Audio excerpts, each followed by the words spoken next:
Hello, everyone. Happy Sunday. Happy Pride Month. Just gonna be working on some animation today with Miss Casey Gothfrog. Hi.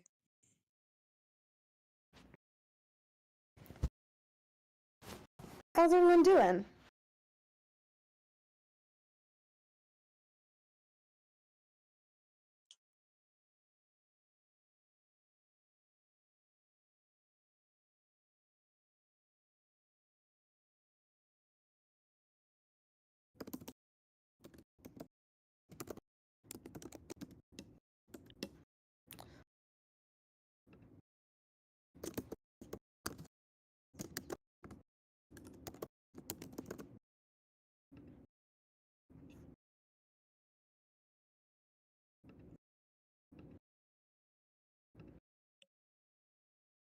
Oh, good luck on your finals, Raccoon.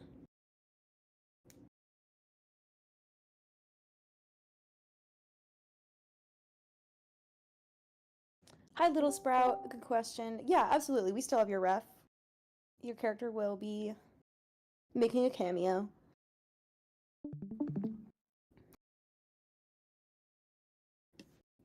Hi, Indigo.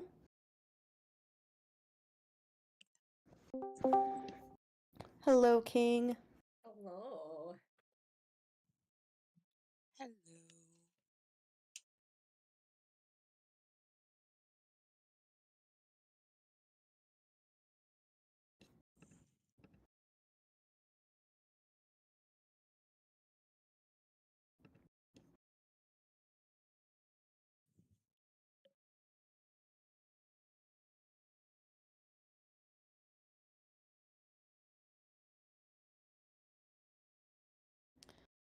No, I unfortunately do not know Polish, but we'll have like Polish subtitles and everything for the episode, if that's what you're worried about.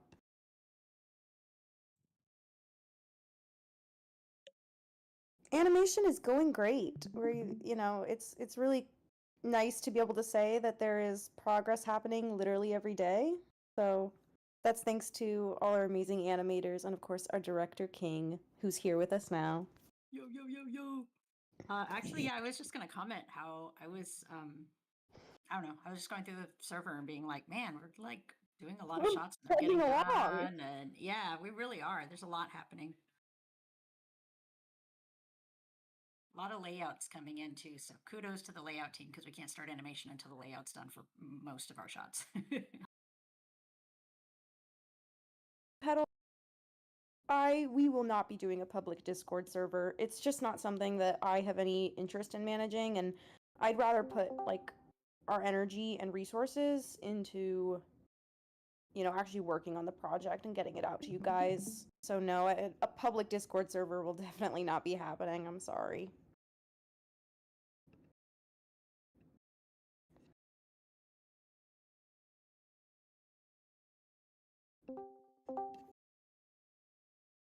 Hey Connor, hey Fire.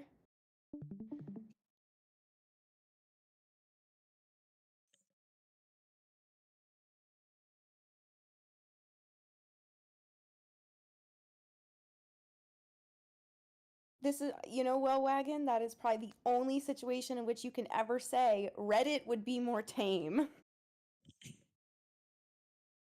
Um, Skippy, will you animate more episodes after this one, or will it just be this one?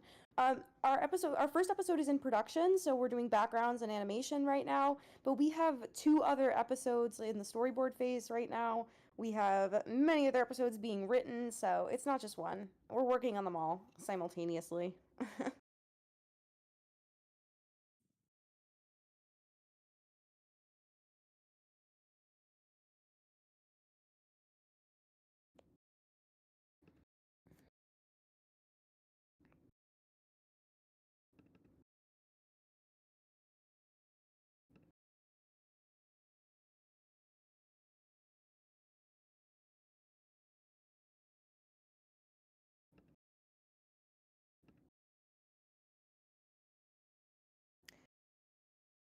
How will episodes be uploaded all together or as they're finished? As they're finished.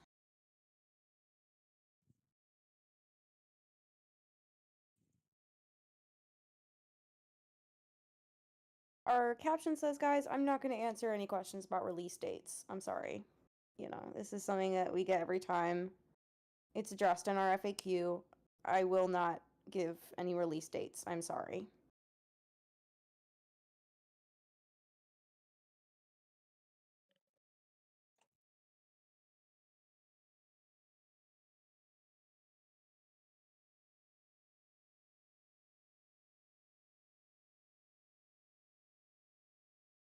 This is his face is so funny here, Casey. Yeah, this is I'm doing right now like the bobblehead pass, which Yeah. is like super rough, just getting the poses down. Love that it's come to be called the bobblehead pass. Yes. Bobble leaf. So I'm not super worried. I'm trying to keep proportions in mind, but I'm not worried about staying on model. I'm not worried about expressions like being in style. This is more so for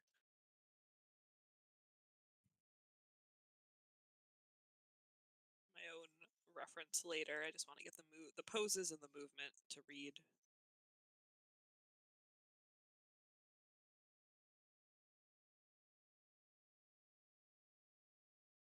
Make sure everything's staying within the bounds of the camera,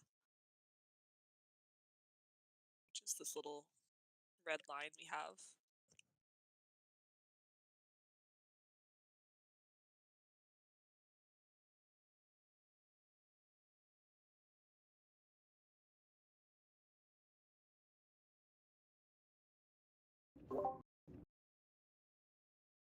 Oh, thoughts on the Warrior Cats graphic novel? I see why people like it. It's not for me. I don't really care for the writing, and the art style is meh to me. But I get why people like it, so But I don't let love that the stop art you. style. I need to read it. I love the art style I so have much. PDFs if you want.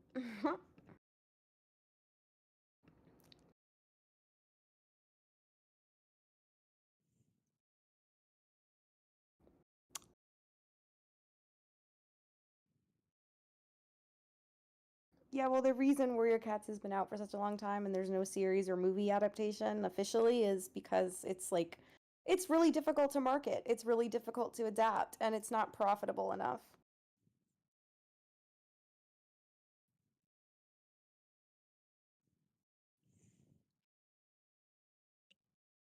What's your favorite part about doing all this?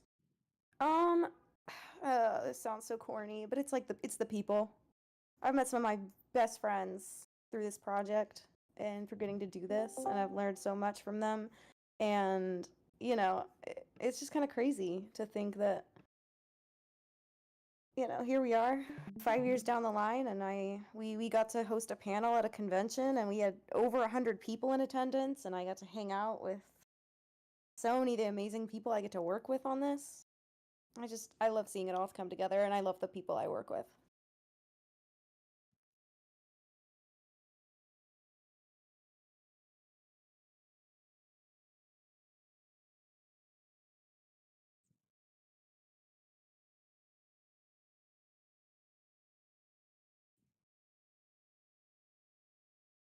Encourage you guys to read our FAQ. It's linked in the description of the stream because a lot of the questions I'm seeing are answered there.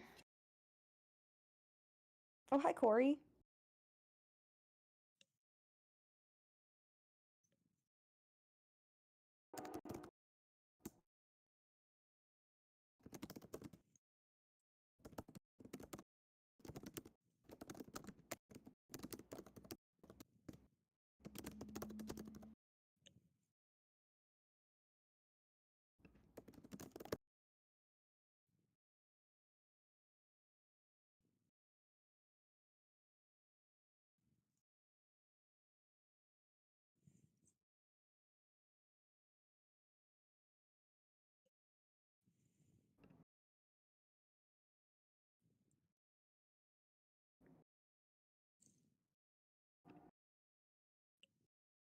Thank you, Callie.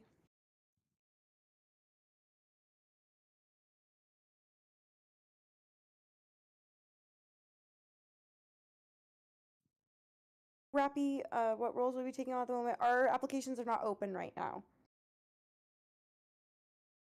And I don't know for sure when they will be. It is,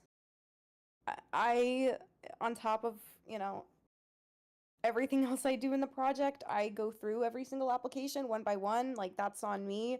And so it's just a lot on me. So we typically only open once or twice a year at most.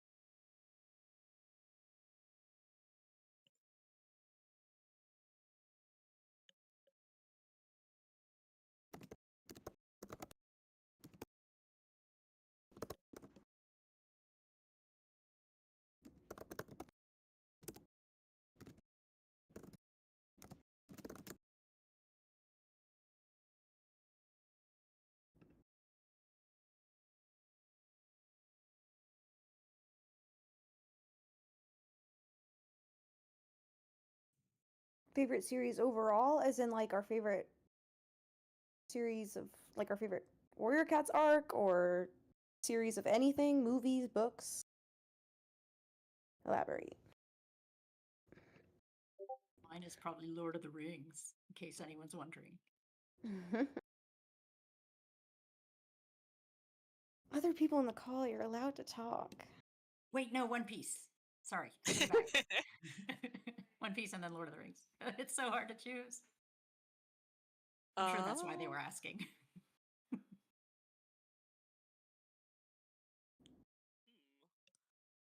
Oh, we're doing good. Thank you for asking. Production is going well. Can people from other countries voice act? Yeah, absolutely.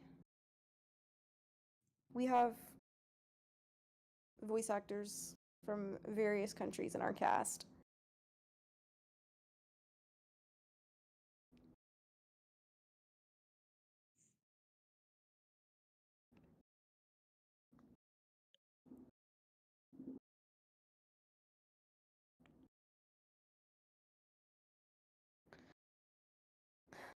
Well, since you're animating right now, Casey, I'll ask you: do you have a favorite cat to animate in terms of the shape language and stuff? Ooh, that's a good question. I feel like it's cheating to say Spotted Leaf because I designed her. It's not cheating. But I do like animating Spotted Leaf. I like her tail.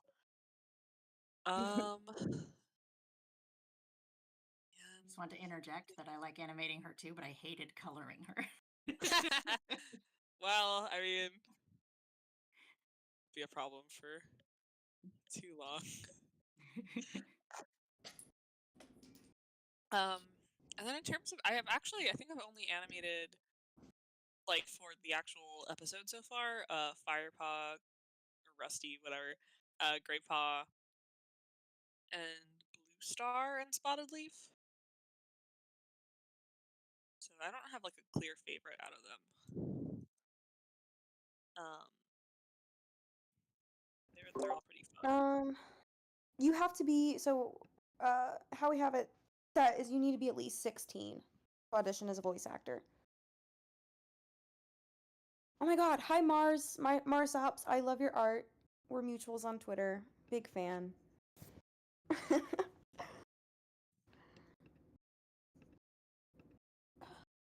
Yeah, so you need to be at least 16 to be a voice actor or a crew member on WCA. What's it like being director? It's a lot of work, but it's a lot of fun. It's a lot of spreadsheets, which I certainly don't mind.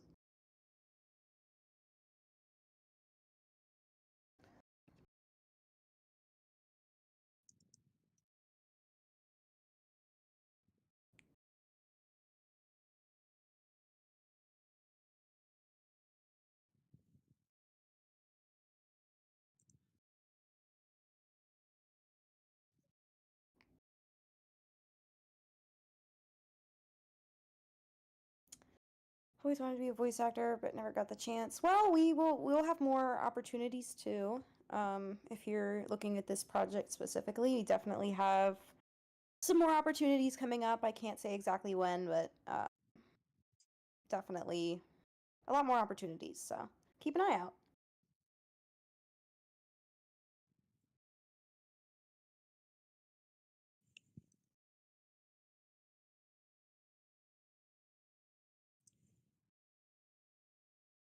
Question for Casey Gothfrog. How long have you been animating, and what has been your biggest struggle?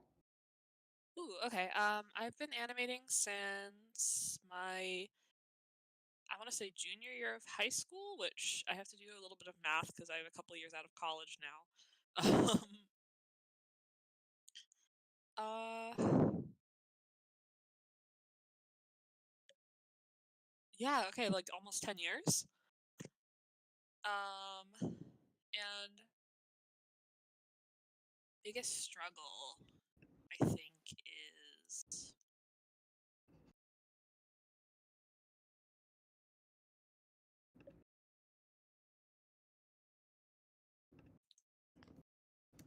give me a second. I'm thinking I have a lot of struggles, so I gotta think for my biggest one.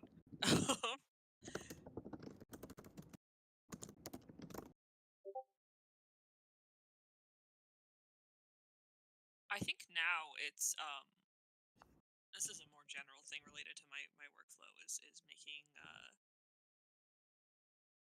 making sure I like actually get the things done that I need to get done. Like it's all well and good to just do like the fun stuff, like the actual animating, but then like, you know, I don't like doing cleanup very much, but it needs to get done. I don't like exporting very much, but that needs to get done.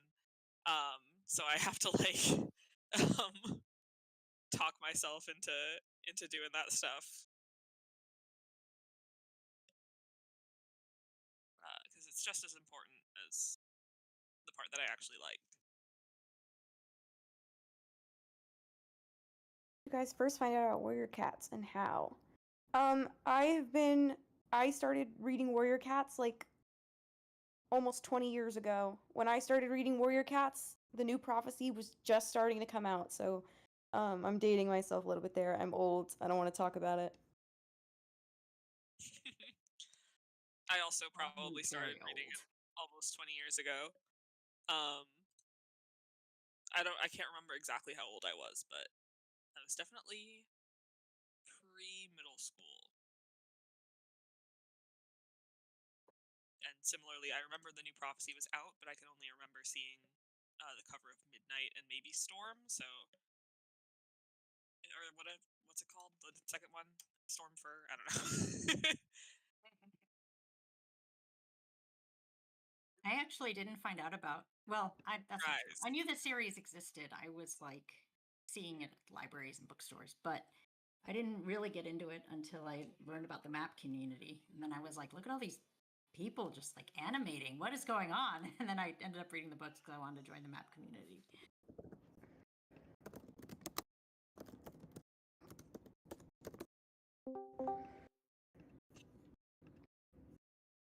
What's your fave Warrior Cat? Blue Star is mine for sure. She's my top favorite, but I have a lot of other favorites. Also, Yellowfang and Cinderpelt and Dovewing and Leafpool. I love all of them. Casey, is your favorite Casey Gothfrog? Is your favorite Spotted Leaf now? How could it not be? I mean, you do such a good job with her. I Thank you. know. I do love her. But you know, I'm on the writing team too, so I've been rereading the books. And gotta say, love Cinderpaw. She's the best. I love her. She's awesome. Sorry. No, you're good. I was just thinking if there was anybody else. Will There's there an be animation. Oh, sorry. Will there be French translations? Yes, we will have subtitles in French for sure. There's an animation question. Is it better to time the drawings as you do them or draw things first and then time them? I honestly don't have a straightforward answer for this. I do a little bit of both. And it also sometimes depends on the project I'm on. For Warrior Cats, I think I draw things first. It's just so quick now to time things. You can just digitally, drop it into the timeline and actually hit play and watch it. What people used to do in the old days is they had to draw it on paper. And in the really old days of Disney, you couldn't even like go and capture it. You had to like send it to a lab to be processed. So you might not see your animation actually move until like a week later. So you just had to be really good at timing things. And so you just did a bunch of drawings and you sort of timed them in your head based on like, how many seconds you think it would take and all this. It was crazy. I'm actually trying to train myself to do that more, but it's definitely hard because I'm spoiled by the digital landscape. Yeah, I was really, really bad at that in in college when we had to animate on paper. So I kind of time and draw simultaneously. Actually, a really good tip that I heard from a James Baxter stream, which he streamed it, I think, for Netflix, but he has a YouTube channel for anyone who doesn't know. James Baxter has a YouTube channel, and he occasionally uploads stuff. And he uploaded a talk he gave where he did a live animation demonstration, and in it he talked about he kind of knows what march time is. So we kind of all do. Like if you think of a march, like da da da da da da, it is. You think of march time, it's kind of like da da da da da da, and we can all kind of think of that timing in our head pretty easily. You think of a parade, and that timing is actually one beat every half a second. So if you're trying to time something, you can think of it as like, okay, how long does this take? You can act it out and be like, tuck, tuck, tuck, tuck. Okay, how many taps was that? And then you can kind of break down, okay, that was 2 taps. So, it's going to take 24 frames because that's 24 frames per second for animation. So then 12 frames would be half of that, so you can time things out like that. I actually have a metronome that I found in a thrift store, and I'll actually turn it on because I have a hard time acting stuff out and trying to count the beats in my head. So I'll like turn on my metronome, put it to the right time, and then act things out. And yeah, but it's definitely a process.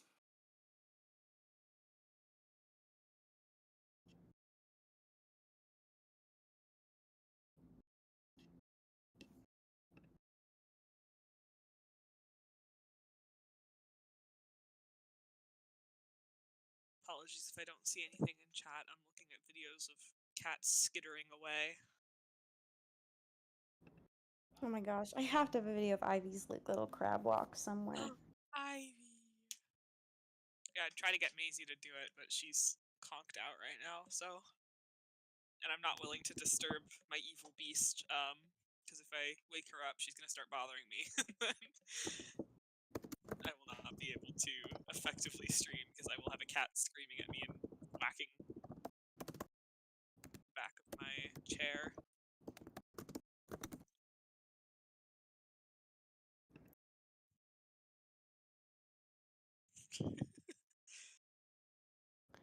I'm gonna have to ask people to not repeat the same question over and over again, please.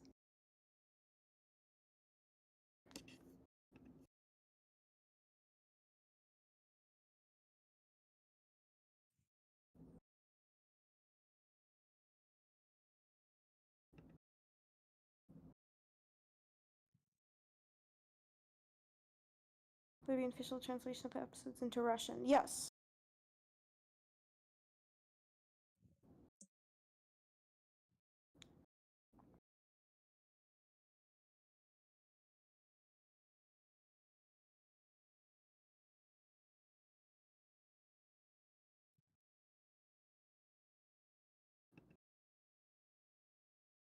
Corey, you should adopt a cat for the good of the project.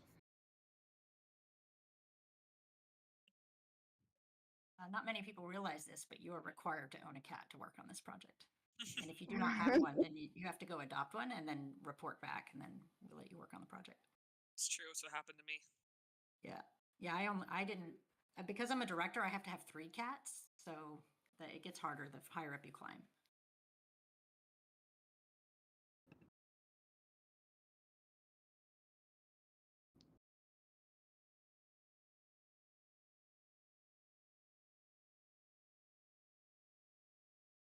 Hi, thank you for coming. Welcome. We're doing good.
Widgie, my cat's name is Ivy.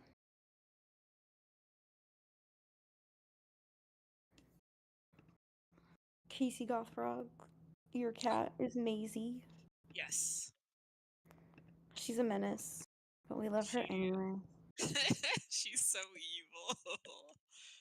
I was over at a friend's house last night. I was talking to her about Maisie, and she was like, "Yeah, Maisie is a little crazy. She is a little insane."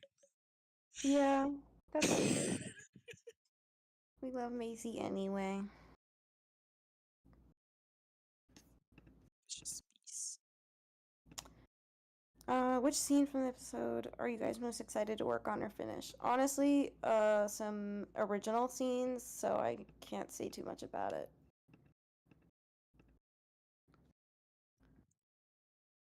I feel like we talk about the longtail fight a lot. Yeah, it's really good. Being excited for that one, yeah. I know I'm excited to see that. I mean, we've seen bits of it, but seeing it actually completed. Seeing it finished, yeah. Guys, like I've said, and like it says in the description, I will not answer anything about release dates. But That's I listed on will. our No, I'm just website. kidding. It's on every comment section of every post we've ever made. I'm just gonna I start will not saying answer fake questions about release release dates. dates. Yeah, it's actually coming out tomorrow. Yeah. No, No, it's joke. like Like, every I'm month, so like every month. serious. Huh? Because I'm August. the one who bears the brunt of it when you do.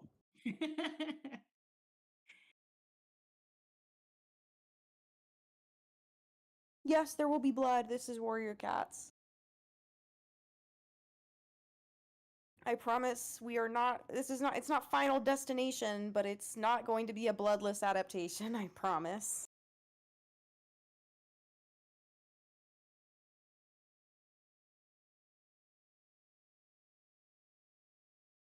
Okay, I just wanted to let you know, I just can't answer any questions about that.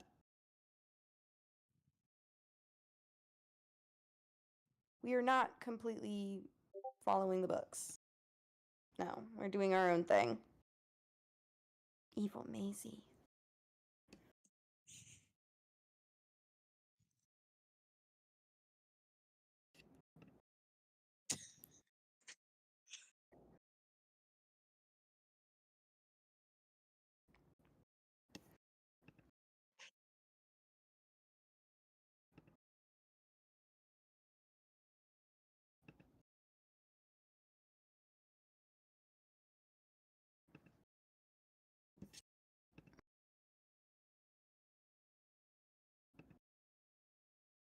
Who's the hardest Warrior Cat to animate on the project? Callie! When I get you. What did she do?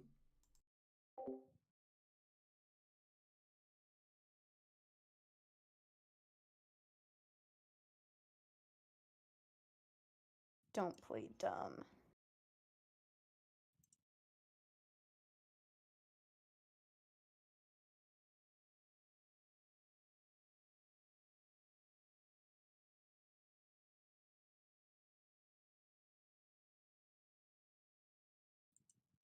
How far are you straying from the books? Approximately 30 kilometers. Like I don't know how to answer that. I don't know by what metric that is. You guys won't even recognize it. It's gonna be a completely different story.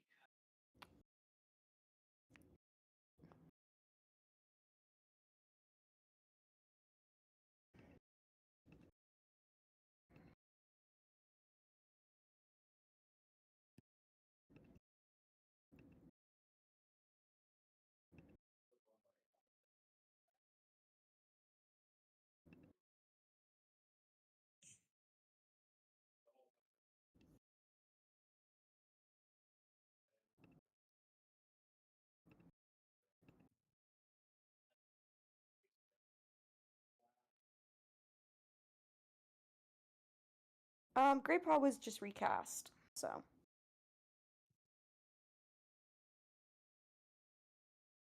How gay will the kitties be? Very gay. Extremely gay.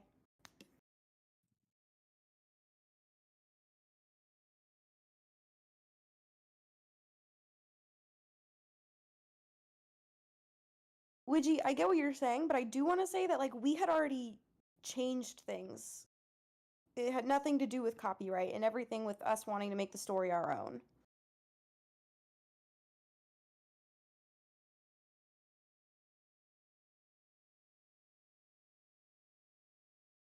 There's this idea that, oh, we changed things so that we could evade copyright, but that's really was never the motivation behind doing it, like, at all.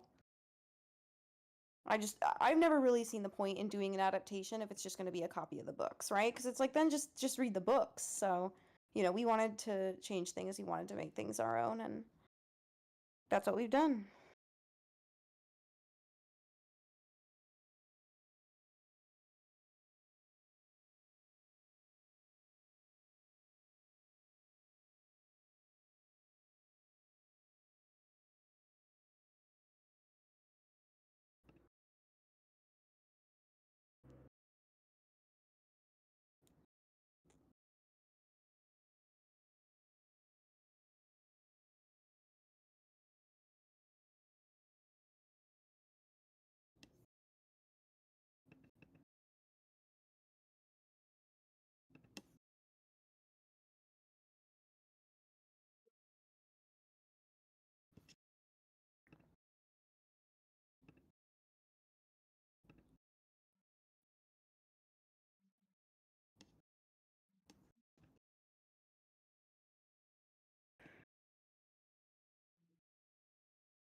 Hey, Dawn.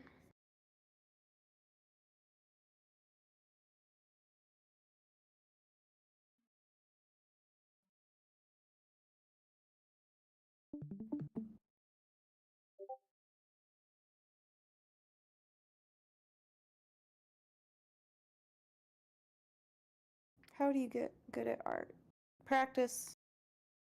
And it's cliche, but practice. So much practice.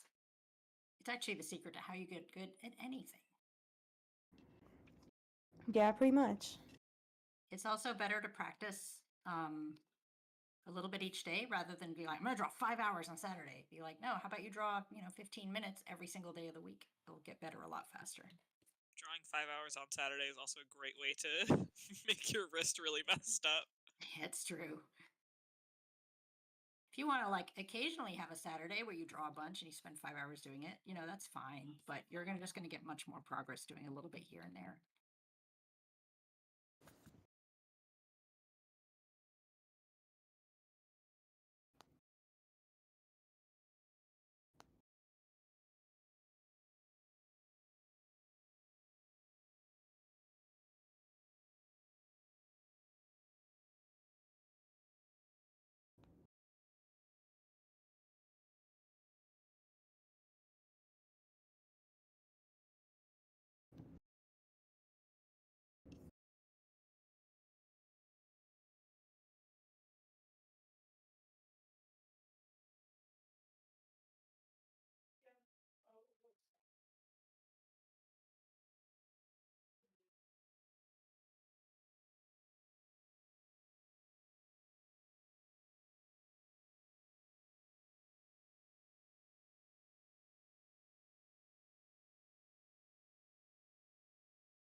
Intending on writing cultural differences between each clan. Oh yeah, 100%. Because I always wish there was more differentiating the clans in the books versus, like, I don't know, they have a different food of choice. So yeah, we definitely were coming up with more ways to make them different and give them different cultures.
Is there a Discord group for this? No, there is not. We do not have a Discord server. We will never have a Discord server. I'm sorry. Unless you're a Patreon supporter. Yeah, there is a Discord server for our patrons, but other than that, no.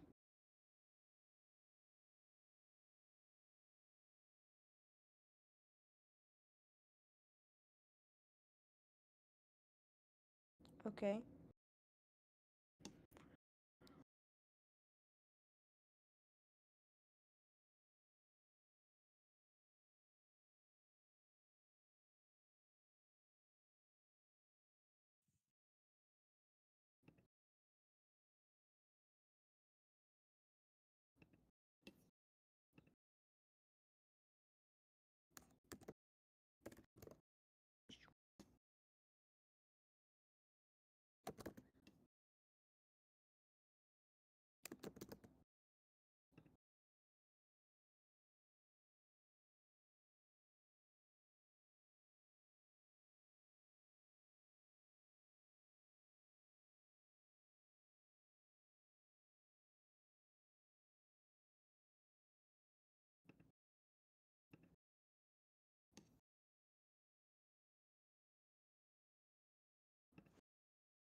Hey, Windmill.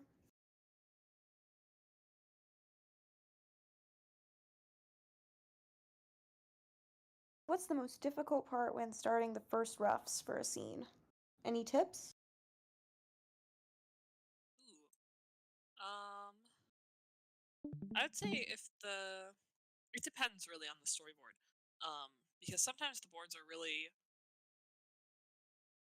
kind of clear and pretty full of like what you want, what they want, what the, I guess, like acting is supposed to be.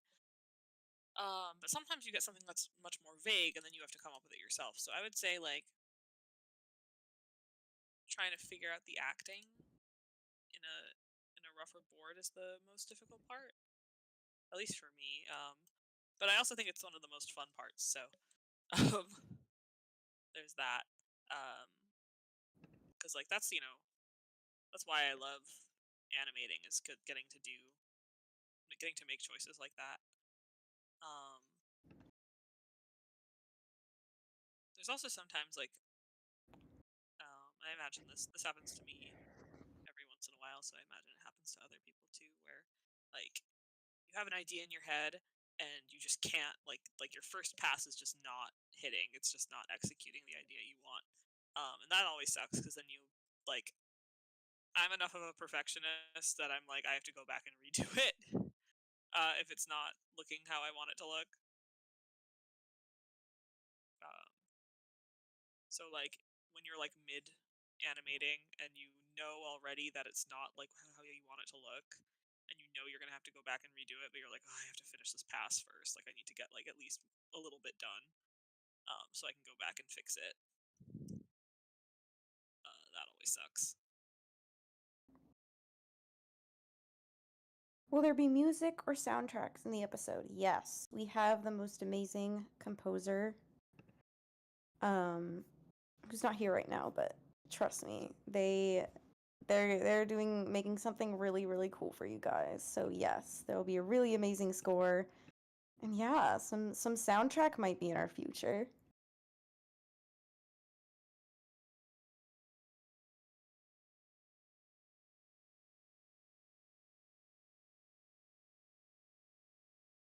What's everyone's favorite color?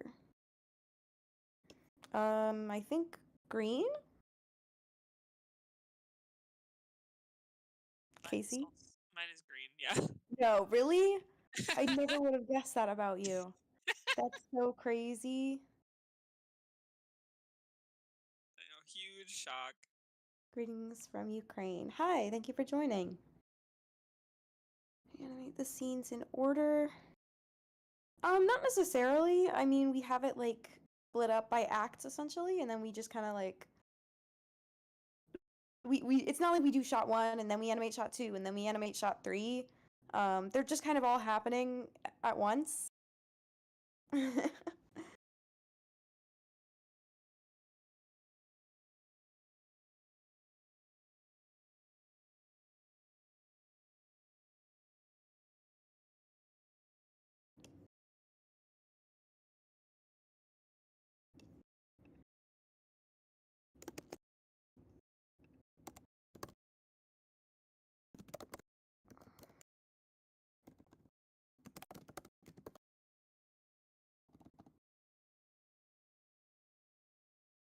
Well, I've tagged our composer. Let's see if they see it and join us. And if they do, then y'all can ask all your questions about the music.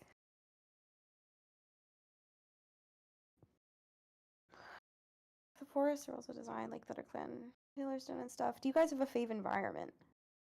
I really like the whole ThunderClan camp. I love that whole camp. But I do really like the Healer's Den in particular. Also the Moonstone Cavern. I'm a very big fan of.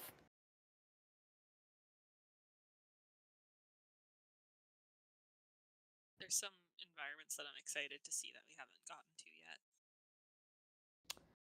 If y'all could give it an age rating, what would it be? Probably TV 14.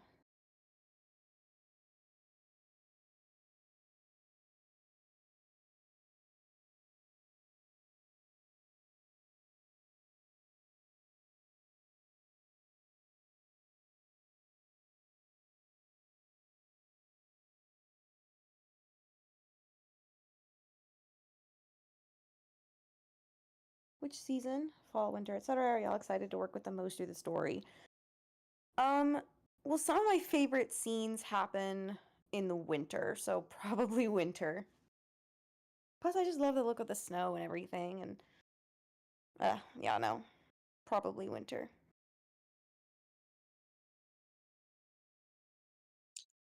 I'm personally really like spring and fall are my favorite seasons in real life, so I'm really excited to see how the background team handles like the spring and fall foliage.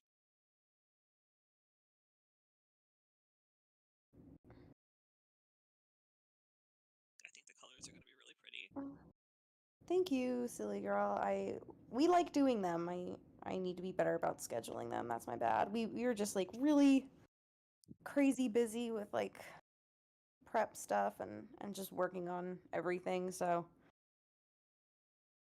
we're hopefully going to be doing more of these though, for sure.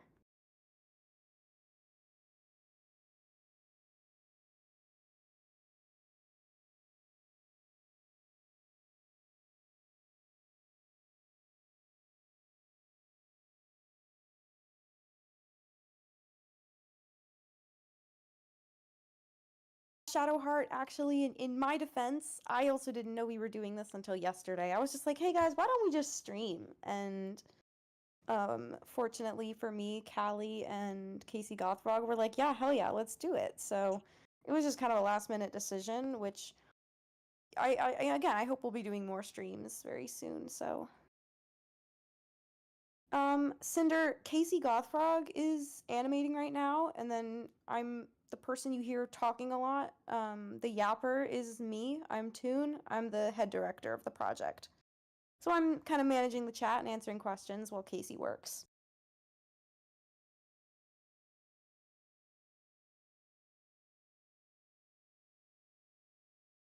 Will there be funny or comedic moments in the episodes? Yes. You're looking at one.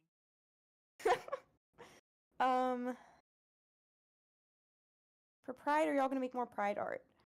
I really would love to. It's just when we did those, we were still kind of like, we're in pre-production, and now that we're like in production, we're trying to like focus mostly on we're trying to put all our resources into the episode. So it's not like out of the question, but I didn't plan it in advance like I usually do.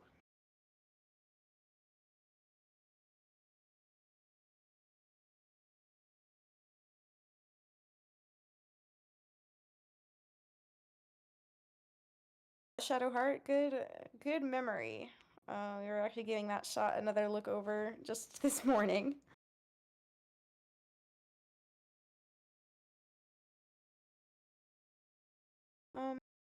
Miriam, my favorite warrior is Blue Star. How did you come up with the art style? Me personally, I haven't seen a lot like it. Yeah, and that's very much intentional. Actually, wait a minute. Panel script. Because I actually have a quote from our art director about developing the style. Because like I think we spent the first like 4 or 5 months of the project just like picking out and developing a style. So yeah, just 4 to 5 months doing that, which seems like a long time, but it's really not. And we explored a lot of different styles. Like, it's really fun to look back and see how different the project could have looked. But we wanted something that was like semi-realism, but graphical and focused on shape language, but also they still needed to feel like cats. So I do have a quote from our art director. She said, quote, "I took my time. I knew I wanted to develop something specifically for the project. I wanted to avoid some visual similarities that are found in the fandom, but I wanted to be able to provide something familiar too. Something that allowed for a lot of variation while incorporating realities anyone can recognize, especially cat fanatics." End quote. Thank you, Mariah. It's like she's here with us now.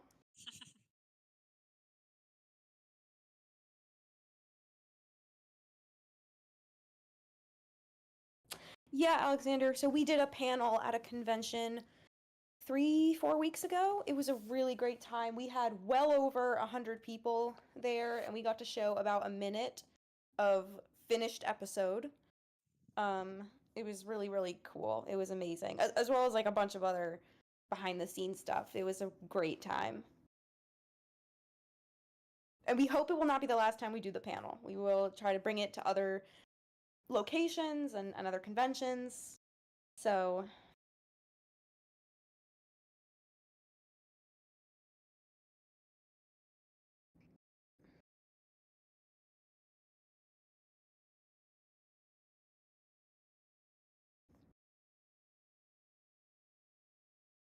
someone asked if there were any characters we had trouble designing. Yes. Yeah.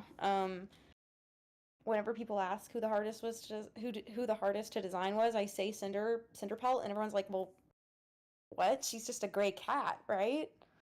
But she was really hard, and we went through a lot of iterations, and lives were destroyed in the process. Wars were fought, but we have such a good design for her now.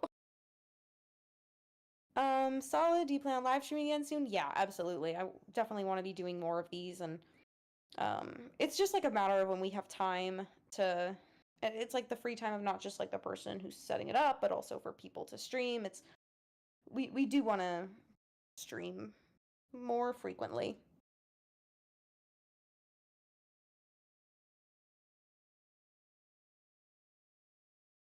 Are designs of characters going to change as they age, or are they just going to stay the same? Yeah, they'll age. You'll see some differences. There are very notable differences between like Firepaw and Fireheart, for example, and you'll see him grow up. What program are you using, Casey Gothfrog? I am using TV Paint.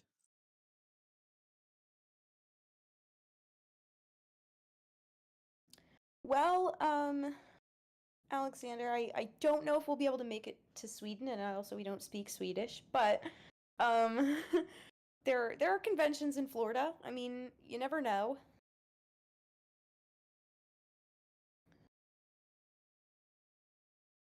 If anyone has like suggestions for conventions you'd like to see us at, just let us know. That's something we can look into.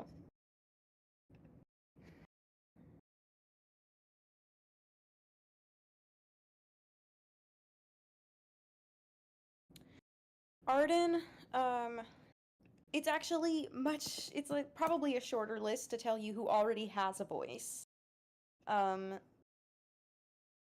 So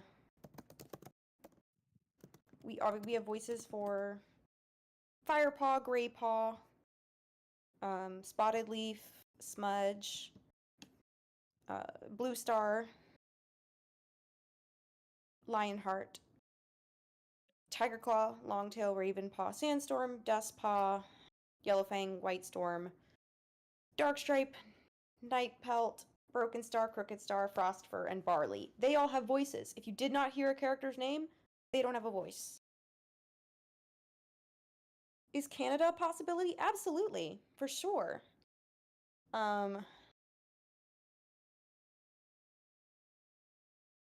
Yeah, no, we have lots of team members in Canada, and you know, some of us are actually where we'd be able to drive there. So yeah, I know that Canada's a possibility.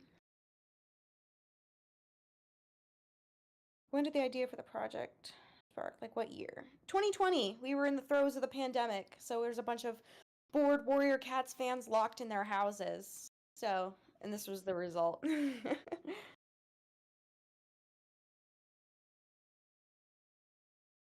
Yeah, Alexander, I hear you. I would want to learn some basic Swedish because it feels rude to go to someone's country and not know any of their language. I know maybe 3 words in Swedish.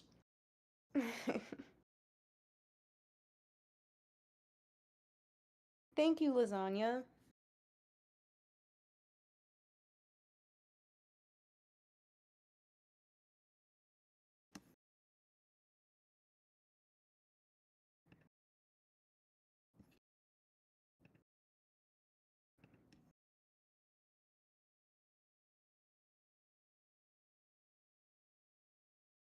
Yeah, Alexander, you're not totally wrong saying 2020 was like the rise of Warrior Cat stuff.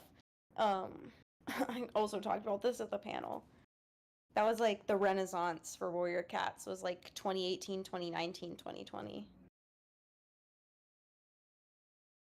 How long is this stream gonna be? Until we decide we're done, I guess.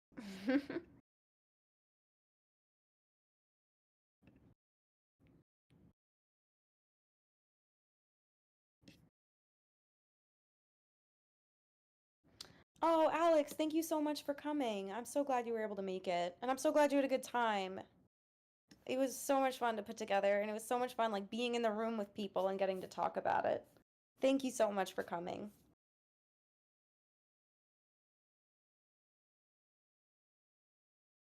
Yeah, I mean, without spoilers, Alex can also, I'm sure, assure you guys are in for a real treat. We had some people crying, we had some standing ovations, so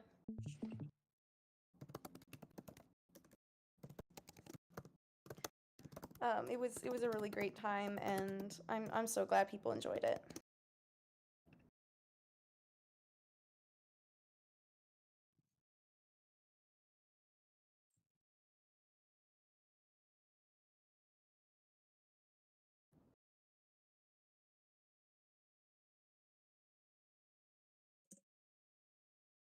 Is there a possibility in the near future of another short teaser trailer?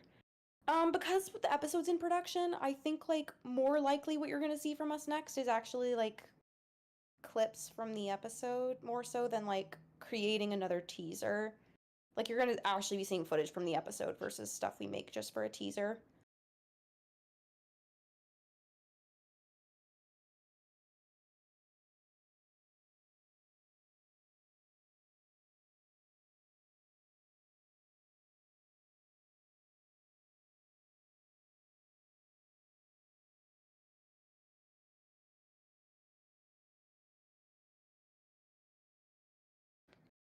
Um, Elvivas, that's a really good question.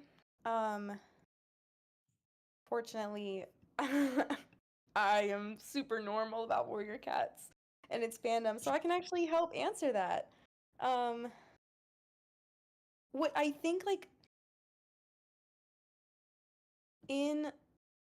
so I said this during the panel, Alex, you're about to get deja vu.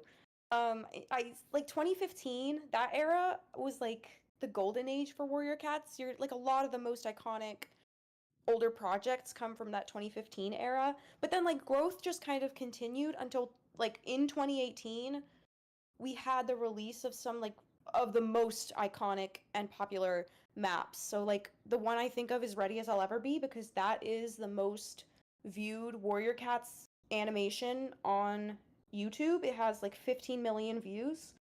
But I'm just meant that's just Ready as I'll Ever Be. You also think Roxanne released that year, Rasputin released that year, The Five Giants released that year, a ton of other maps that I don't have time to mention released in 2018. So I think the 2019 and 2020 growth was just kind of the result of that. It was just the result of some people, it got new people into the books, it pulled back old fans, people who were like, I didn't even realize these books were still going, saw these animations and were like, wait, I need to get back into this. So I think just the number of really iconic projects in 2018 just caused a bunch of people to come into the community and inspired a lot of people to do their own projects, and so we just ended up with a huge increase in Warrior Cats art output.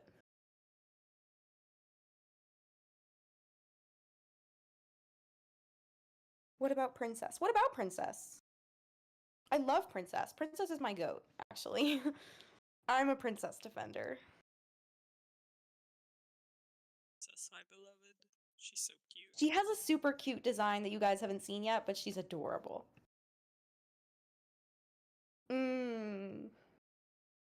2018 was 7 years ago. Please don't say that. Oh. Oakheart will have a voice. The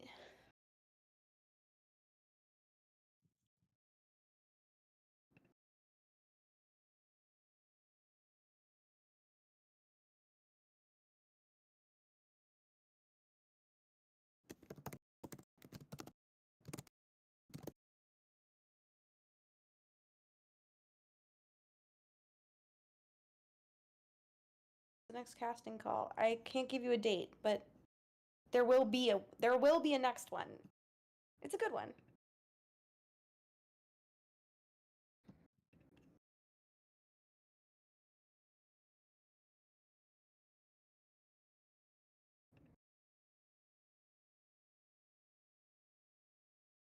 Favorite character is Firestar. Good choice. I know it's like, he's basic, he's the warrior cat, but I've had a lot of fun exploring him as a character.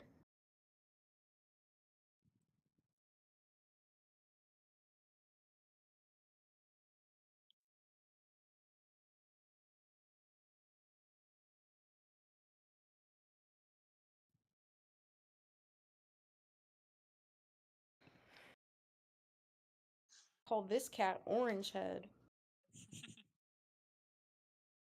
I was gonna say he looks like a fruit, but maybe it's not the month to be saying.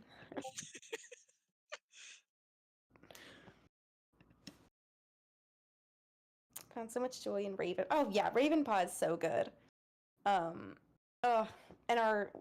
is Connor left? No. We have the best voice actor for Ravenpaw. He also voices Lionheart, which is so crazy to think about. The same way like Smudge is also White Storm. That's Range. But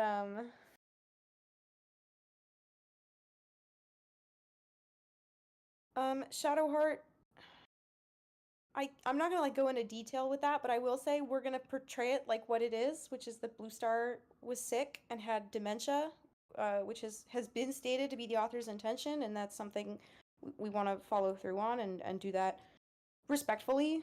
Blue Star's a character that's really, really near and dear to my heart, and I think there's a lot of good moments there you can expect, though. I don't know how much more I can say than that.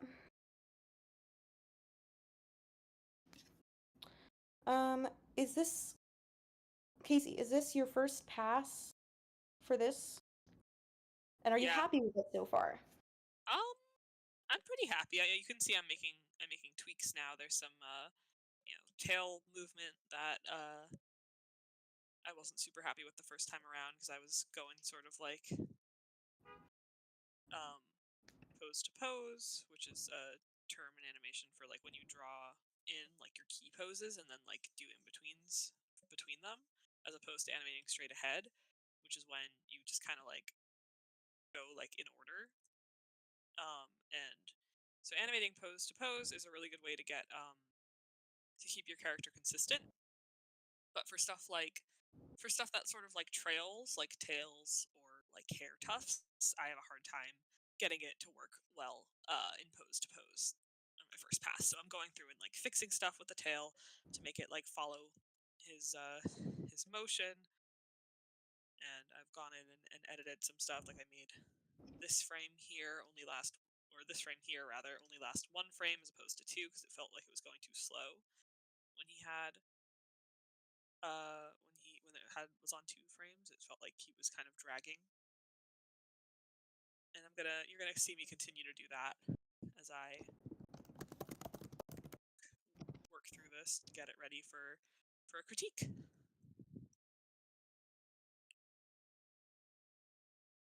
It's gonna need to be reviewed by King, our animation director, before I can move on to cleaning it up. But no, I'm pretty happy with it so far. I might edit his little skitter a little bit, depending on what King says.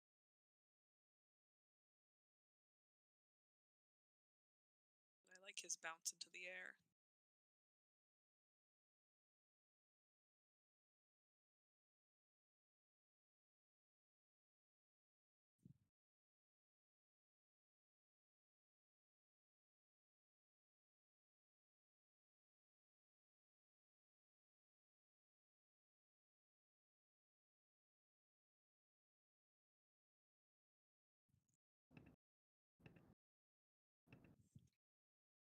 One second, I'm not looking at the chat. I will be back.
Oh, good luck, Shadowheart.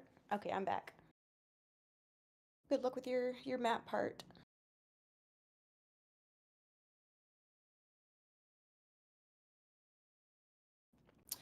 Will there be fight scenes? Yes. Oh my god, they're so cool, guys. They're so cool.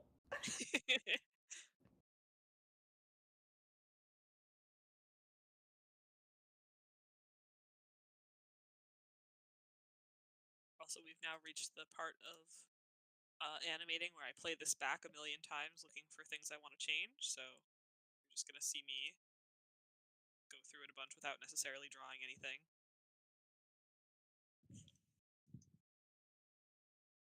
I have to keep an eye on the motion. Are you drawing with a pen or a mouse? I can confirm Casey Gothfrog is using a tablet and stylus. Yes, I have a Cintiq 22 HD. That is not necessarily that is not a necessary thing if you want to animate. I just work in animation, and smaller tablets hurt my wrist, so it was an investment that was worth it to me. But plenty of people on our team work on. Callie, Did you send another broken star flying across the screen? I didn't touch anything at all. Uh-huh. Uh-huh. I have been sitting here making Mars, sure everything's fine. Mars, rat her out. No. That was a lie.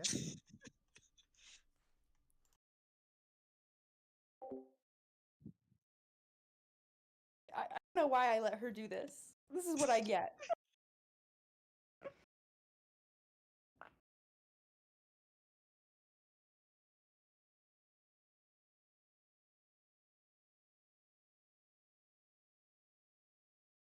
Oh god, the birds are fighting outside my window again. No. Which birds? Starlings. Ah. Oh, so they're loud. They're like killing each other out there. They do this every day. Warrior starling. Yeah. Warrior birds. Anyone read Sword Bird? No, but I always saw it in the library, and I would like look at it longingly, and then I wouldn't take it out for some reason.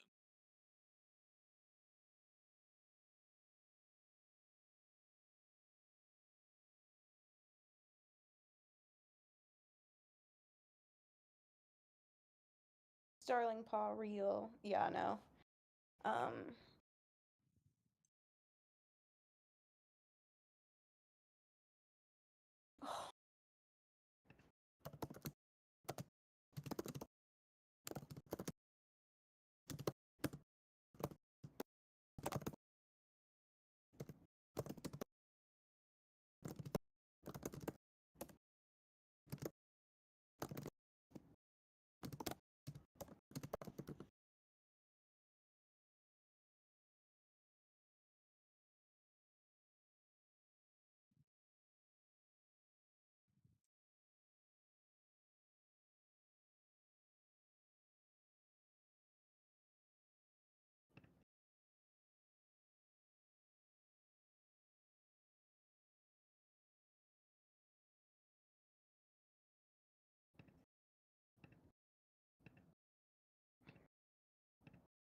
Casey is using TV Paint.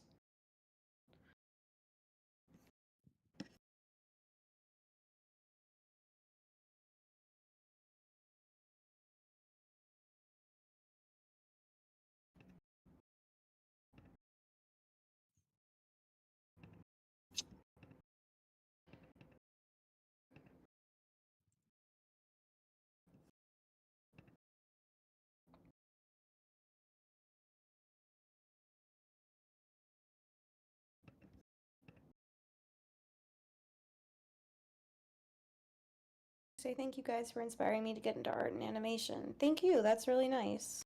I'm so glad. It's always nice hearing that the project has had a positive impact.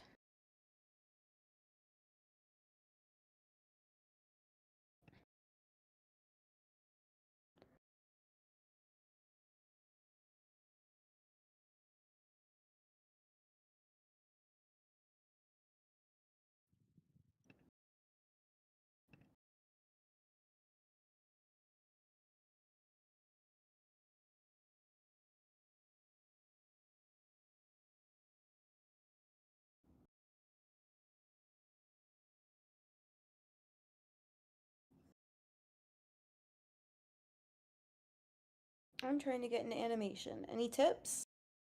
Casey Gothfrog? Ooh, okay. Study real life. I mean, study animations you like too, but I think too often there's a tendency in animation circles to only look at other people's animation, and it ends up like kind of distorting the real world into this like a lot of times I see It's a weird game of telephone. yeah, like there's like stock character expressions and poses and stuff that like I've never seen a real person do, but because it's like a cartoon thing, like people just keep doing it. And that's like, you know, it's fine if you like want to stylize in that way, but like it's good to be aware of how, you know, real people move and act, and I mean real cats in this case, I suppose. Um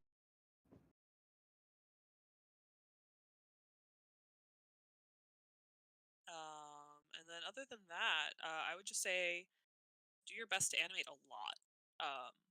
Join maps, join projects, um, animate your own, animate a film. Maps are great, and I love them, and they really helped me sort of like get ahead of the curve in college, because I spent my summers like animating. My classmates were like, you know, doing normal, doing normal adult stuff. I was like, I'm gonna animate these cats. But I really do think like animating a lot helped me um, be more prepared. But that said, there are some stylistic conventions in maps that don't usually really fly for like films and stuff, and I would recommend like making a film. Even it can Oh be short, yeah, it can be like 30 that seconds. one of my favorite assignments that our director, our animation director, gave the team while we were waiting for animation to start was an assignment where they were like, choose a line, choose a character, and then move the character as little as possible, animate them saying the line, because I think because we're so used to animating dramatic cats lip syncing and doing these really exaggerated movements, we forget that how powerful subtlety is. And it was so cool to see, how much you get across with subtle acting moments, and how much more impactful it is, and how much less distracting it is than like the character's head and body and everything moving in every shot. Yeah, like there absolutely is a time and a place for big dramatic, uh, lip sync or acting, but there's also a place for subtlety, and you don't see that as much in maps. And so if that's like your primary practice, it's good to like have another avenue for practicing. I would also say if you're trying to get into animation as a career, not just a hobby, animate people, animate other animals, animate stuff like do like basic exercises. You can look up lists of basic exercises, but like the big ones are like the bouncing ball and like a feather falling and a flour sack moving across the screen. Because like my former roommate is she has worked as a recruiter in animation for years, like 5 years, basically since we both graduated, and she will get warrior cats reels like in her like internship applications. And so many times I've heard her say, this person's really good, like they're a good animator, but I can't move them on because they only have cats in their reel. And like that's not we don't just do cats, we do other stuff too. So it's like if you're interested in doing this as a career, draw what you love, absolutely, but make sure you're versatile enough that you could also do people, mostly people, but other animals.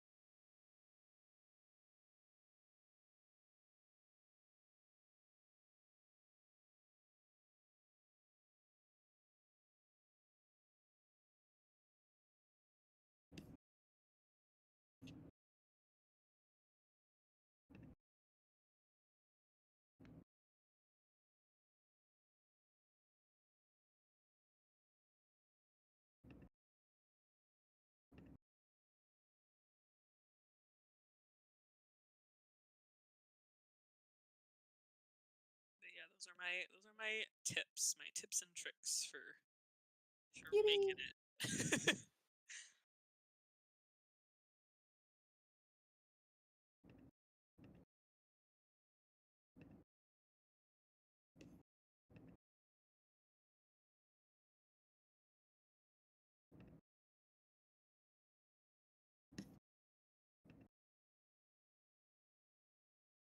If you do another casting call and you apply but you don't have a mic, could you still voice act for the characters? Yeah, I mean you can absolutely audition, and I do tell people the space you record in is way more important than what type of microphone you're recording on. It's much better like if you have like a closet you can sit in, put a blanket over your head. That's gonna help way more than a microphone will. you don't need the fanciest equipment. Having a good space to record in is much more important. Do not record like in a bathroom. Don't record anywhere where there's going to be a lot of reverb or echoing. I highly recommend just like going into a closet or hanging blankets up on the walls if that's not an option.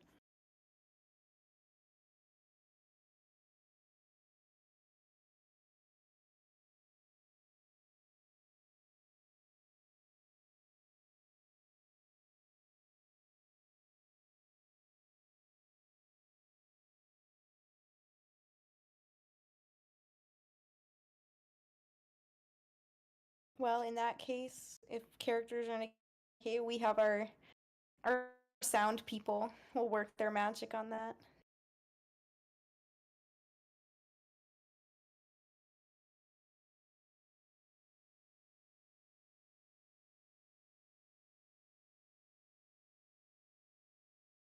$100%, Tony. It's good to have, and even like recording on an iPhone can sound really good if you have a good space.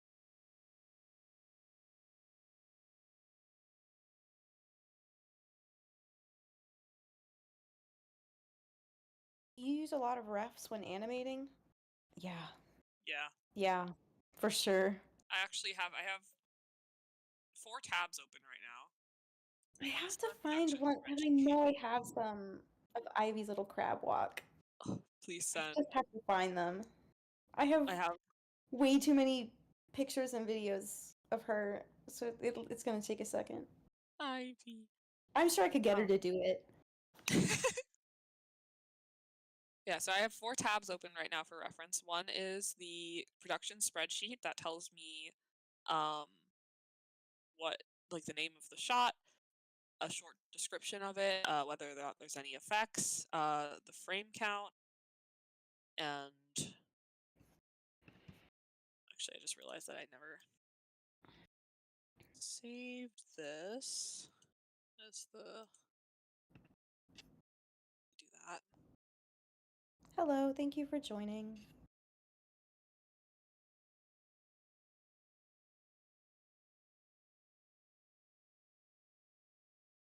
So it tells me the shot name, a description, any effects that might be needed, any dialogue that's in the shot, which there's none in this one, but and the frame count. Then I have Firepaw's reference sheet up, so I can reference it when I'm animating him. Then I have 2 tabs open, one of just like pictures of kittens hissing, and another video called Cats Who Crab Walk, a compilation that I've been looking at So while true. animating this, and I'm going between them. And for different shots, have different references. Sometimes, if there's like a specific idea for a shot, Mariah or King will do like a draw over ahead of time. Usually, I'm sure I will get drawovers on this because Firepaw goes into a variety of silly poses. And those poses I'm gonna do my very best to get them on model, but I am the spotted leaf. I am a spotted leaf expert. I am not a Firepaw expert, so I often get notes on my Firepaw drawings, and I'll have to go back and revise, make sure he's looking correct. You guys only do casting voices in English. Dubs are like something we want to do. We definitely anticipate being able to do a Spanish dub. But it's just like it's always a matter of being able to get like, we need a voice director who's fluent in both languages, and we need, a whole cast of voice actors. It's just and translation and all of that. So it's a lot of work. It just depends who we can get to volunteer.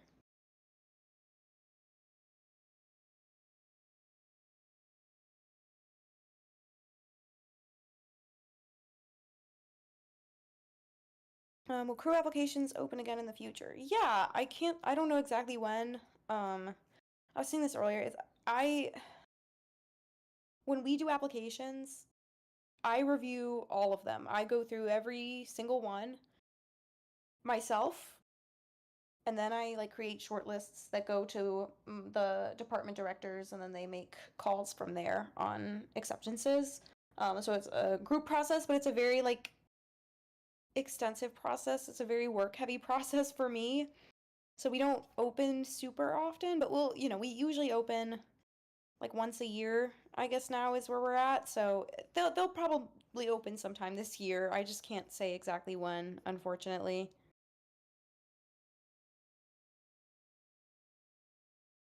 Do we have sound effects of actual cat meows and yowling for the characters in fight scenes, or will you have the VAs do it? A little bit of both, actually.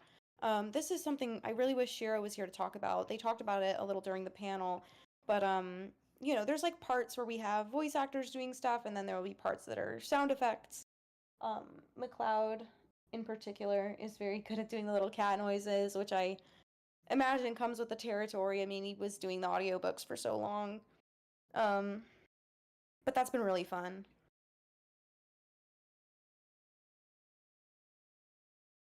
Will there be a blooper reel? Yeah, we have a really fun blooper reel already, actually. We try to collect those during our sessions. It's a good time. Oh, there will definitely be subtitles in different languages. Like, for sure there will be. I just don't know how many dubs we'll be able to do, because that's a lot more work than subtitles.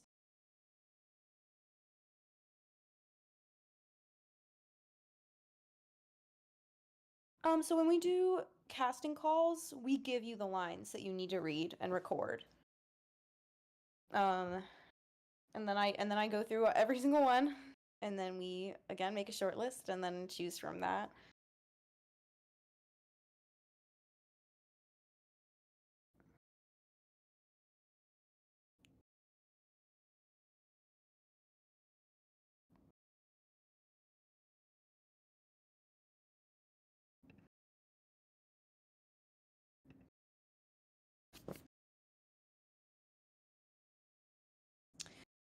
It is a lot of work. It's a lot of work. That's why we don't do it very often, and that's why, like, I know some people are like, "Oh, well, you should double the amount of characters available in each casting call." And I'm like, "Do you just want me to die then?"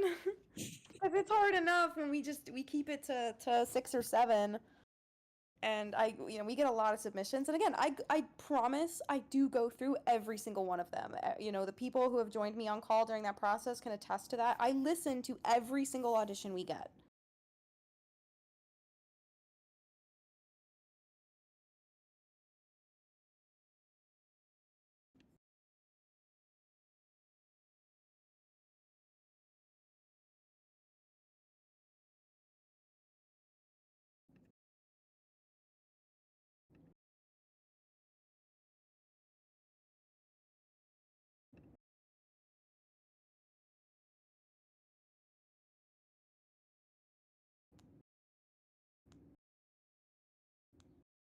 You guys add original characters that aren't in the books. Not the thing about Warrior Cats is its problem is actually that it has too many characters. So adding them hasn't really been something we've wanted to do or felt very motivated to do. Yeah, it has an enormous cast, so I think adding to it would not be super wise on our parts. Excuse me. Bless you. Thank you, Kat. I appreciate that. We try really hard to do a good job with the casting and really pick the best people for the job. And we have. I mean, like, our voice actors are all really amazing to work with, and I've had a really good time. Bye, Mars.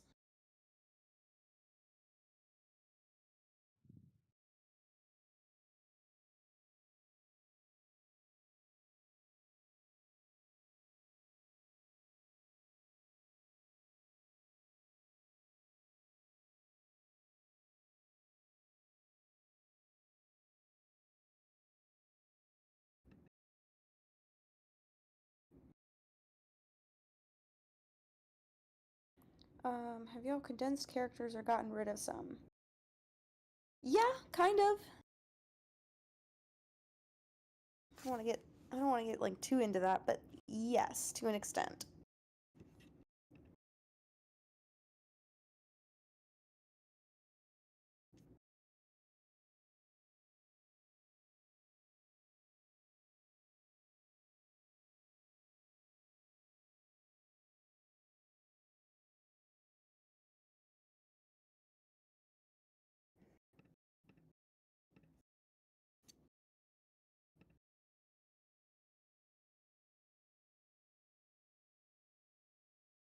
Oh, congratulations on the move. I hope it went well.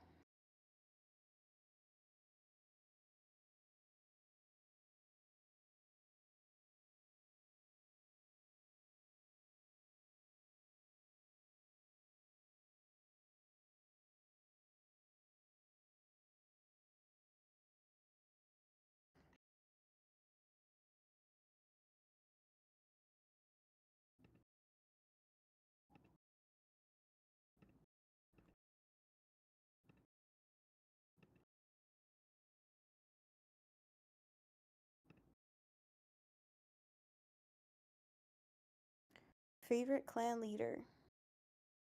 Still Blue Star.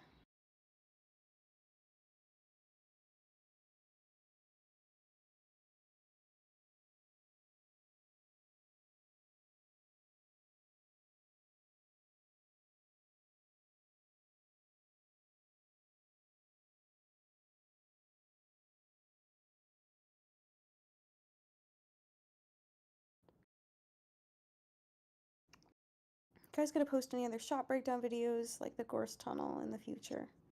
Yeah, I'd love to do that.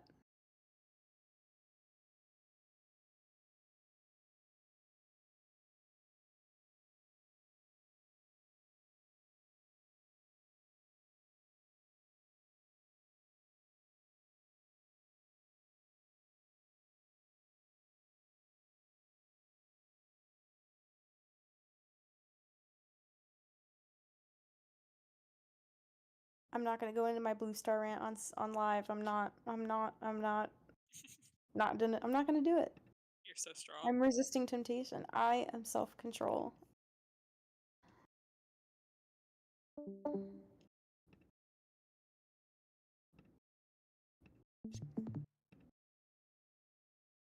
right, what are we thinking? Let me see.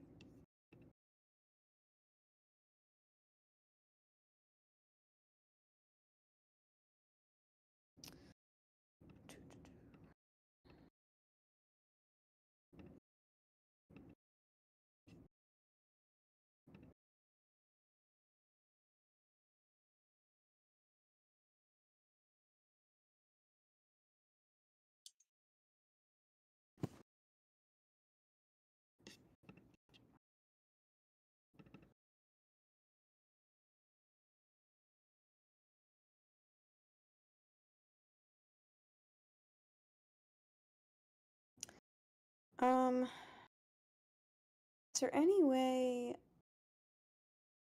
I want that hiss held a beat longer? It's Yeah. at the end there before he like lets up. It's too quick. I'm not feeling the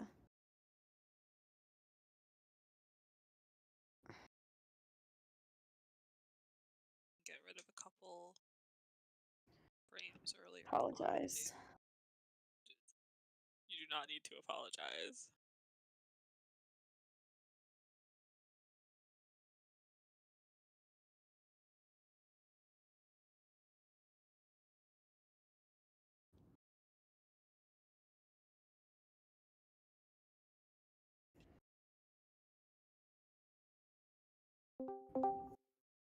Son! Son!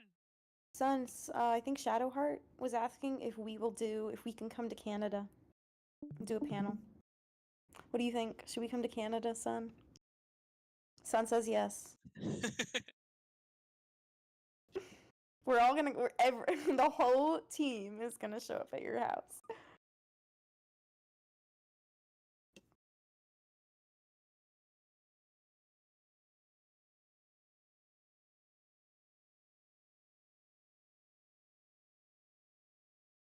Hello, hello. Thank you all for joining.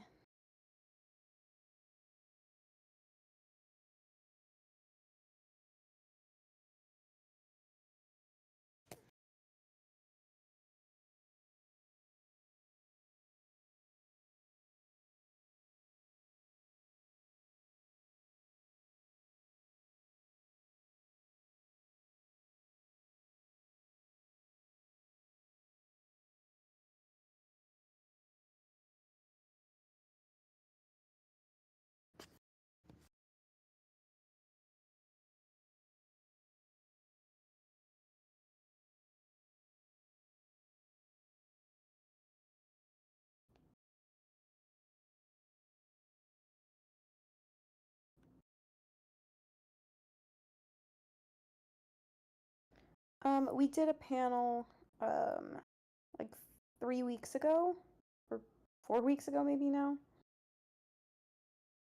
No, 3 weeks ago. In Atlanta, Georgia.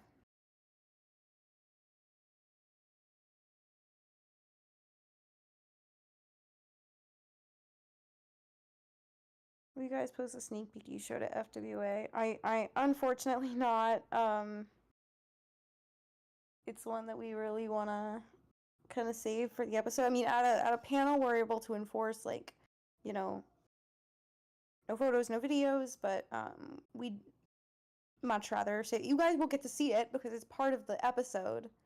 I don't think it's gonna be one. That was a convention exclusive sneak peek, unfortunately.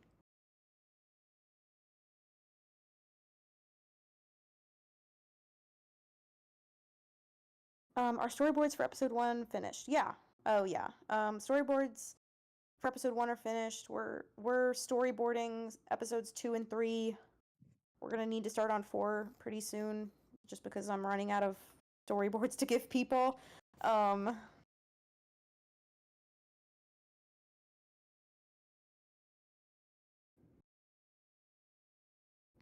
no.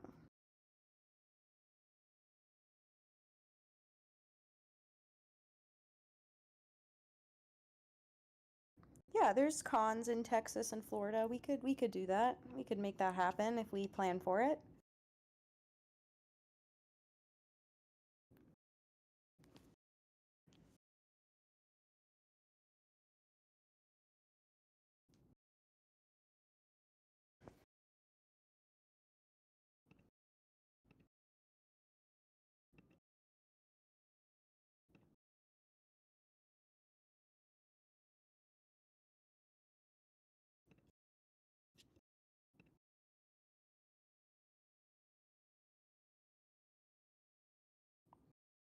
Oh, have a great time, Otter.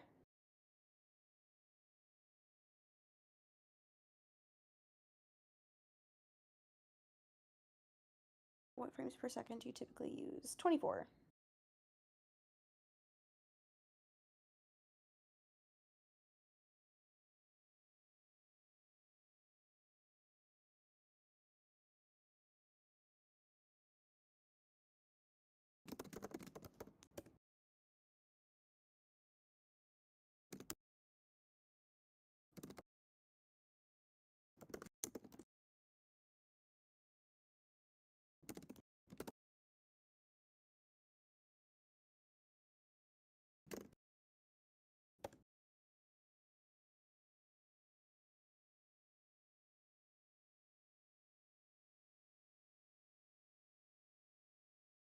Are we only live on YouTube?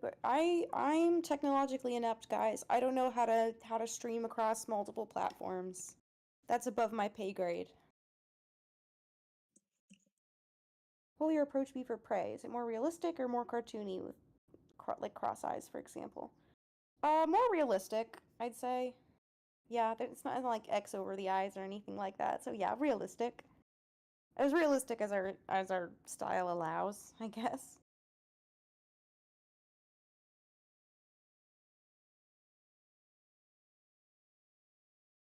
Okay, I have the hiss held for a little longer now.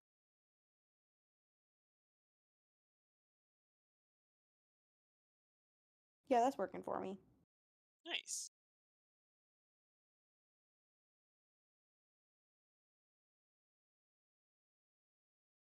right. Well, not sure how much more I can do on on this. Got my first pass pretty much done. I can give you another one, or I can. I'll take another. Okay. Give me a couple minutes. I'm gonna run to the bathroom, get some water.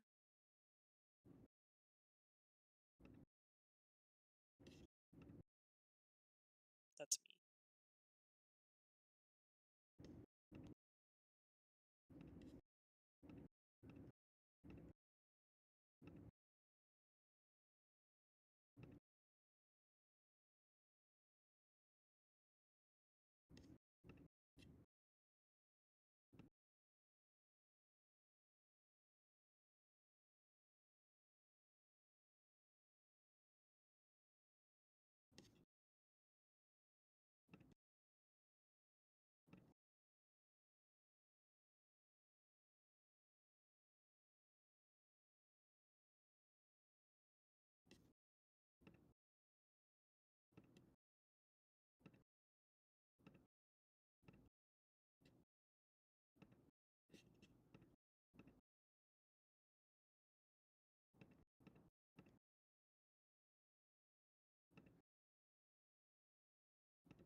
Oh my gosh, sorry, I was neglecting the chat. No.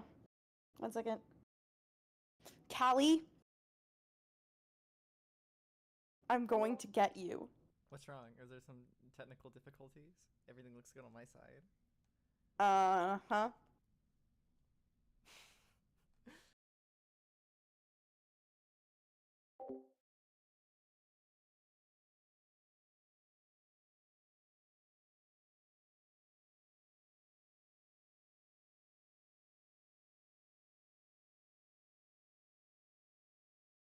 Okay, I'm back. Hello.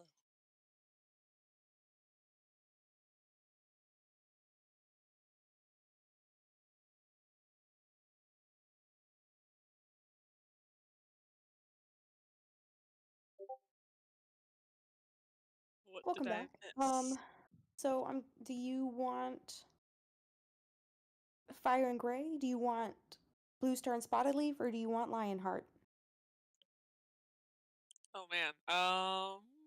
Or you can do Lionheart with Fire and Gray or Lionheart with Blue Star. What are you feeling? Or Blue Star and Spotted Leaf or Fire and Gray. I guess I haven't animated Lionheart yet. Okay. Be fun. Then I go to the spreadsheet. I'm on it. You want to do 124 or 126?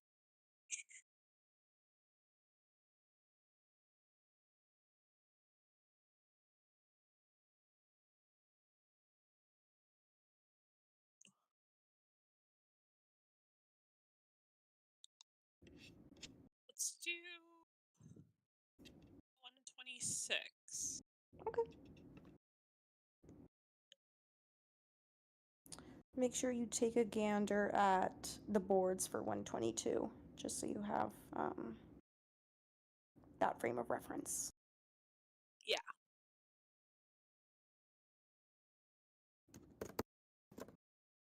Awesome. All right, if y'all will just give Casey a second to get that set up, I will scroll back in the chat, which I've been neglecting, and I apologize for that.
Sorry, I should know better than to try and multitask.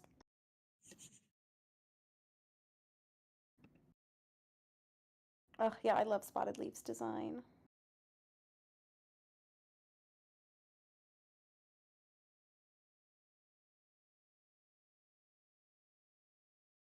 Oh, yeah, I love Blue Star.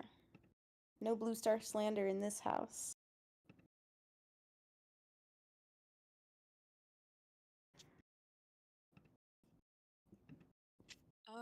Just checking. 126 doesn't have a background, right?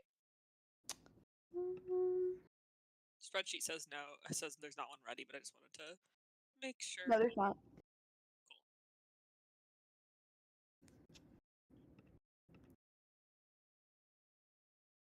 One less thing for me to import into TV Paint.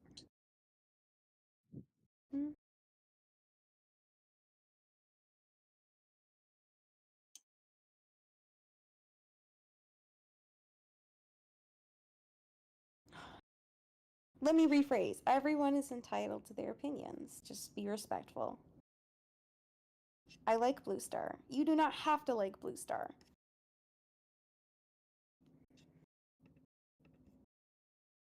Except if you're on the team. If you're on the team and you don't like Blue Star, I actually fire you in front of everyone. It's happened 3 times.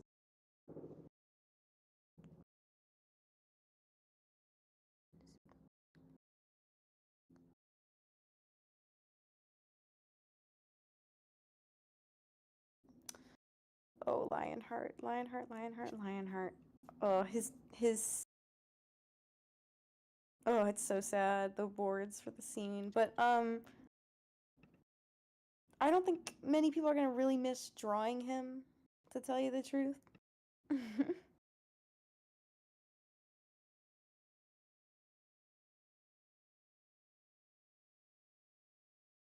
Yeah, actually, before you're allowed on the team, you have to answer a list of Warrior Cats questions that I provide, and if I don't like your vibe, you don't get on the team.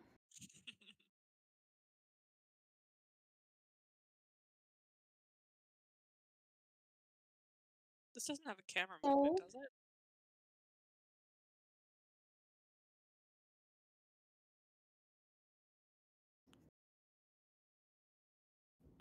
Wasn't one marked on it, but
White Storm is a good character. I love him.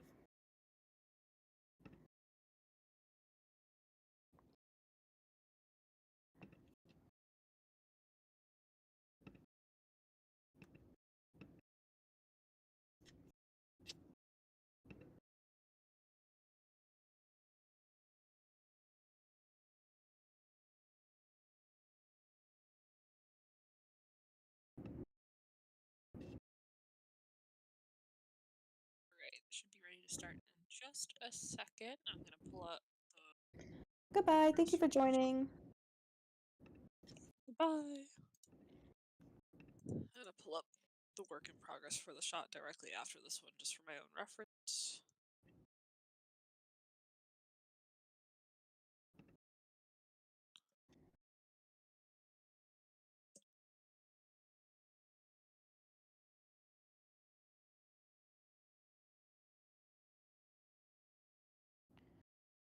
I am a firm believer that Scourge's collar is purple, so.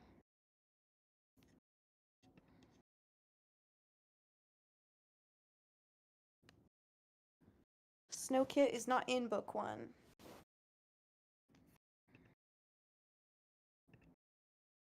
Why do I randomly have a Kith animatic open on my computer? How long has this been open? Oh my gosh.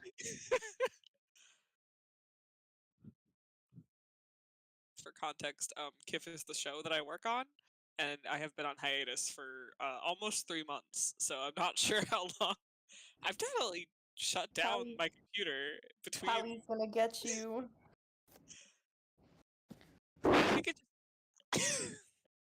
I think it just whatever I have open when I close my computer will like automatically reopen in the preview. So I think I must have just had it open when I shut down my computer and I never closed it. Are there finished designs we haven't released yet? Yeah.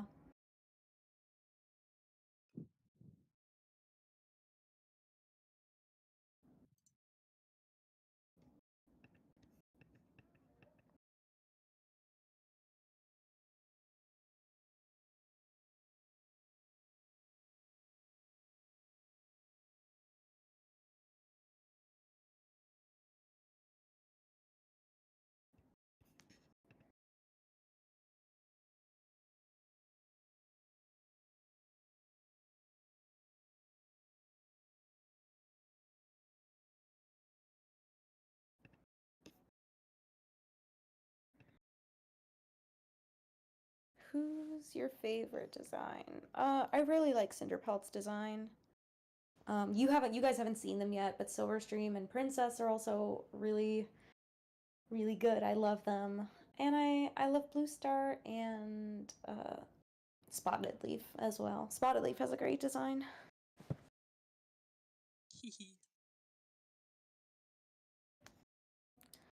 Yeah, I can't say that though, Dawn. That would be biased of me to say Brightheart. You can say that. I just said Spotted Leaf was my favorite like an hour ago.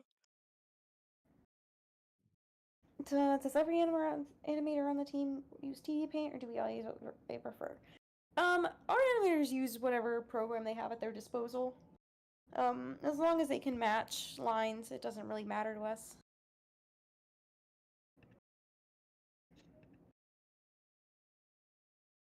Our favorite Warrior Cats arc, mine is The Prophecies Begin.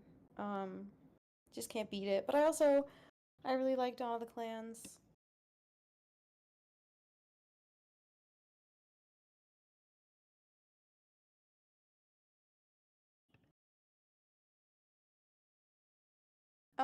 Our animation director King swears by Krita, so yes.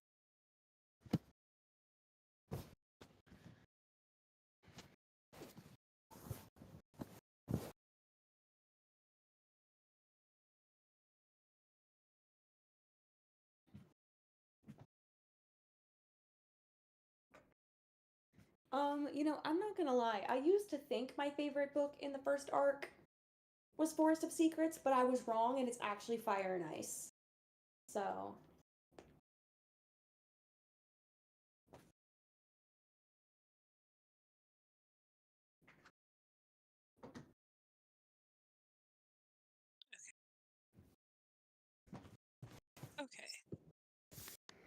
storyboard. I can actually start animating now.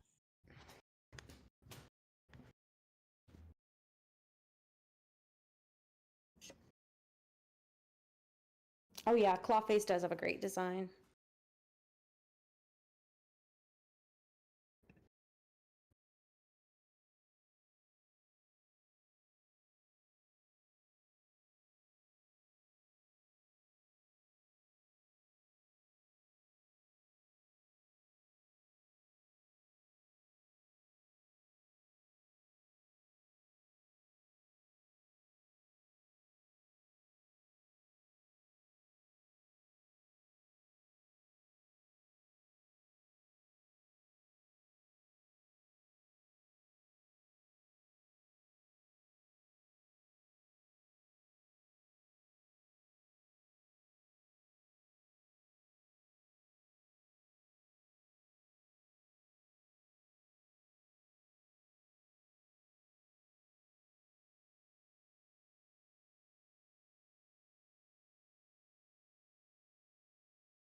Yeah, Ferret Whisker, the thing you're talking about is actually here on our YouTube channel. It's the Gorse Tunnel breakdown video.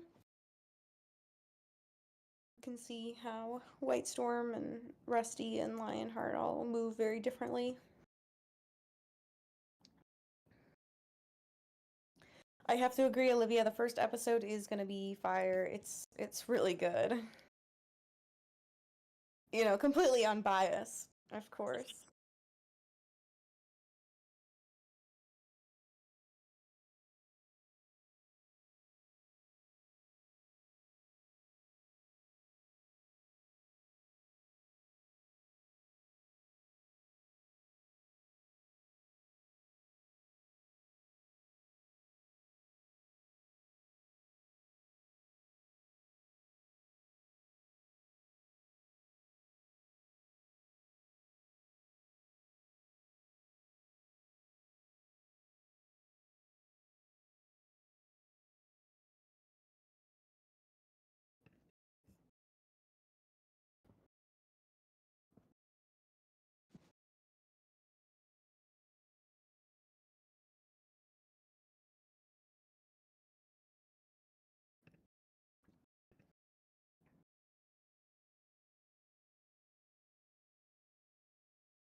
Unfortunately, Indigo, Casey makes everything look easy. It's extremely infuriating, actually. No.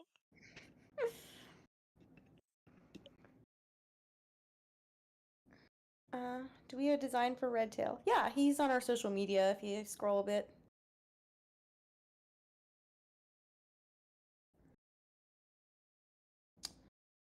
The longtail fight is probably, like, you know, at the risk of, I don't know, hyping it up too much, I think it's like everything you're hoping for and more. It's really, really good. I'm just saying.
Is Redtail transgender in WCA? Yeah, he is.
See, this is one of those times where what I was talking about last when I was animating the last shot, where I feel like my very first pass really isn't working.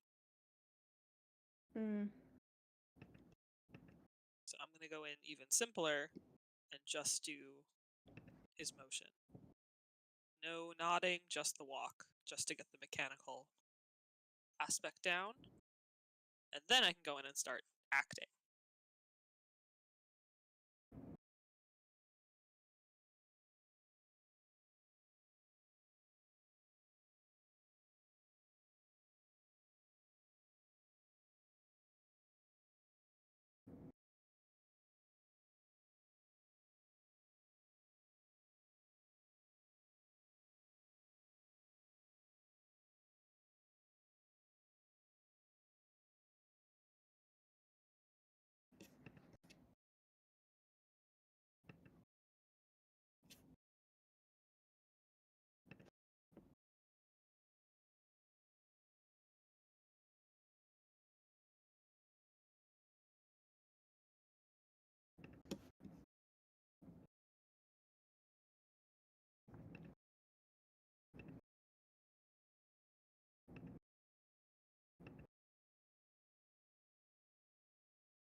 I don't have least favorite character designs. I like all of our designs.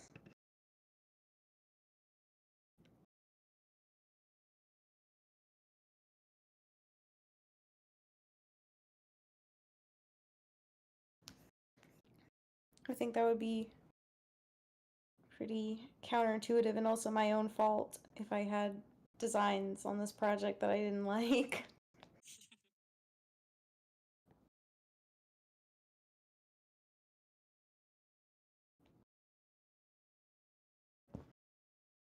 Will there be translation of voice acting to other languages? Translation, definitely. Voice acting, don't know yet.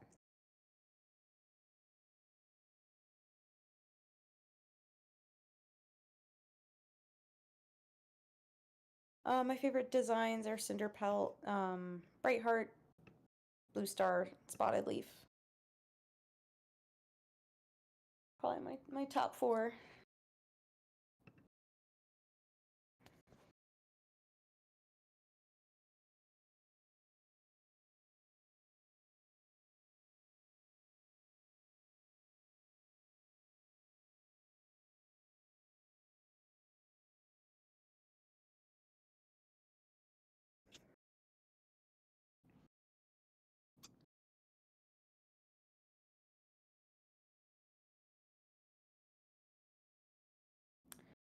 You don't have to get people's headcanons.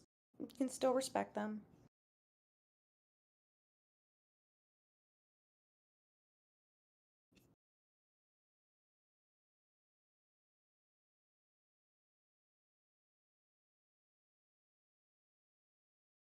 It's a design you can't wait to complete. A character who doesn't have an official design yet. We have some really, really cool Scourge concepts floating around. So I guess I'm pretty excited for that.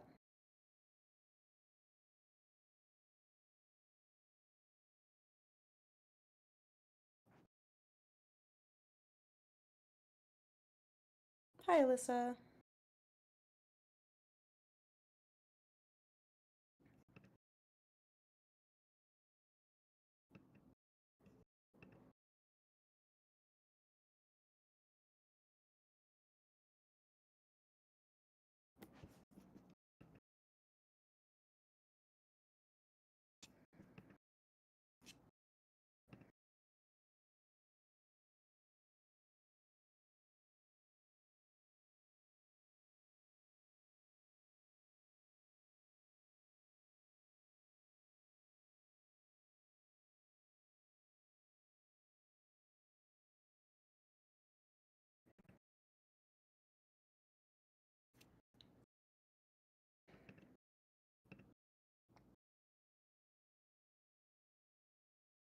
I'll have Russian subtitles, if that helps.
Will Rosetail be included? So we have a design for Rosetail. You can see her on our website.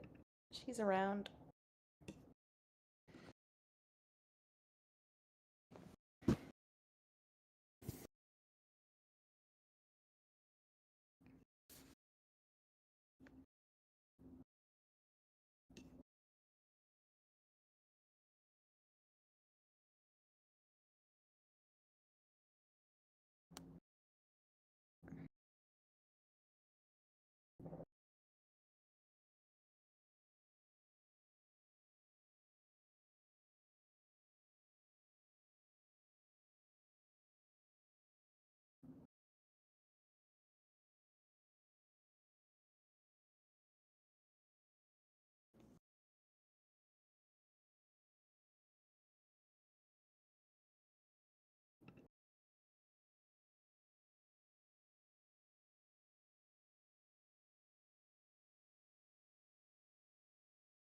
Oh yeah, Cricket Sarah's Promise is a good one. A program to use to animate. This is TV Paint that Casey Gothfrog is using.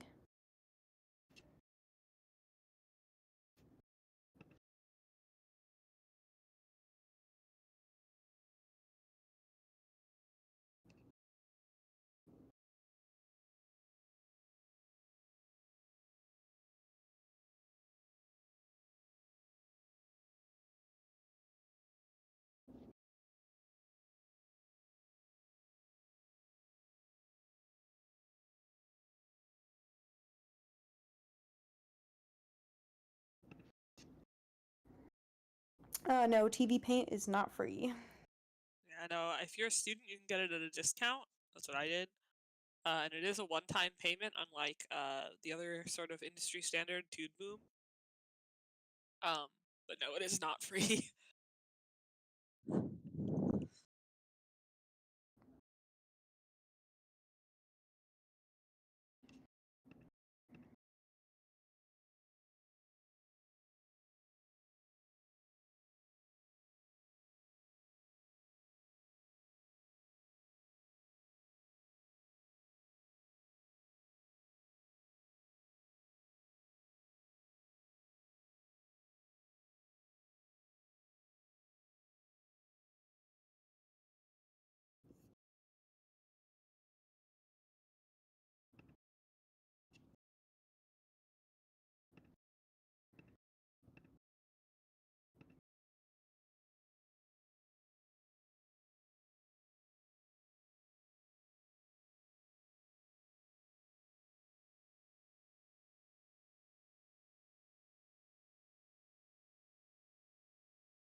Krita is a free program, and our animation director swears by it. So if you're looking for something free, maybe check out Krita.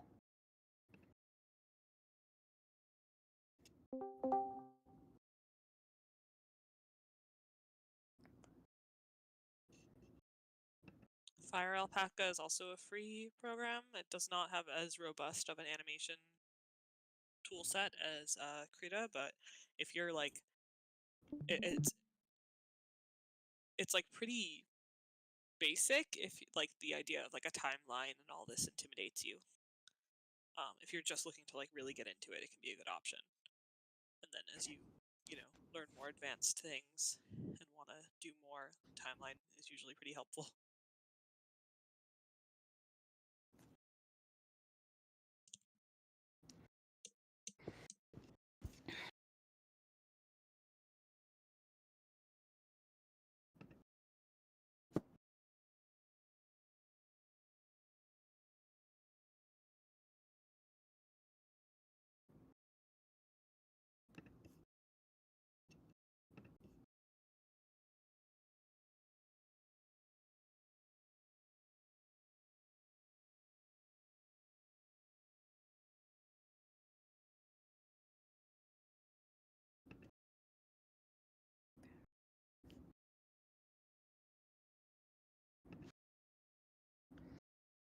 What do you guys like to do in your free time?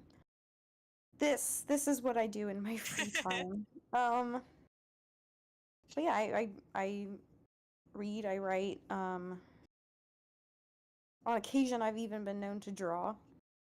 I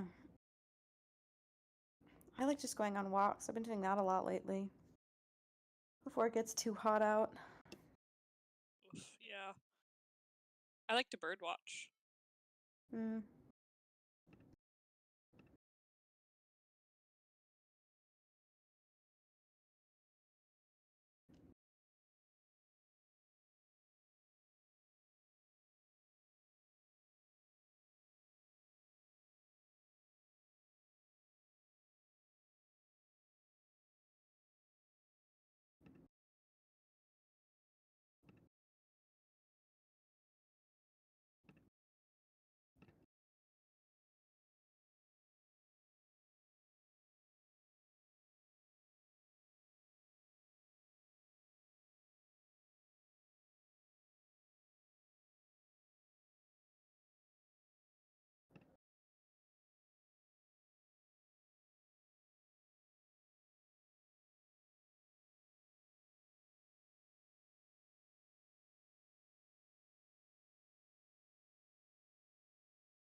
How do you guys usually start on storyboards for animation? It starts with my favorite step. Read the script. Read the script, guys, please. But yeah, no, I basically our process is I assign scenes to different artists and they read the script. And then they do a really rough pass. Always start like rough. I actually really recommend drawing small. Like, get some sticky notes out and draw on those. Because it helps you just like stick to the main ideas and helps you figure out what's, visual clarity in that sense. And then we just kind of do feedback back and forth until it's where we want it, and then it's done. Extreme oversimplification, but that's how it goes.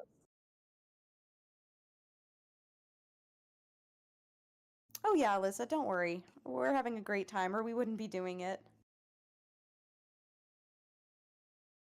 I don't feel at all that my time on this project is wasted.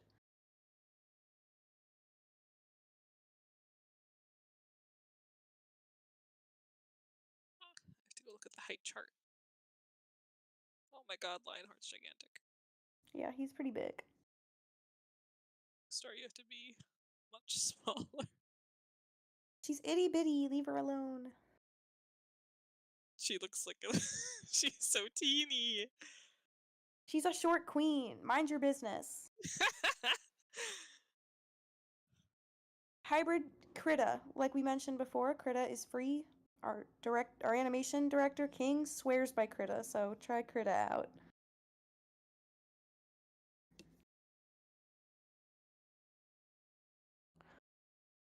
The height chart is just like a chart we have with all the characters on it to show us how tall they are in relation to each other.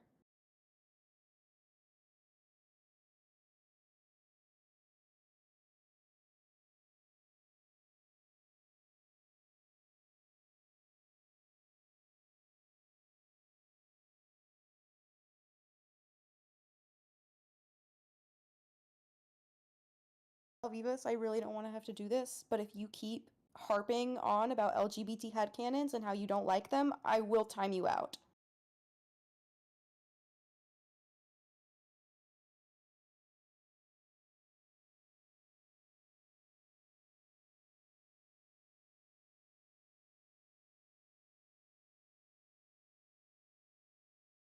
All frame by frame, Shadow.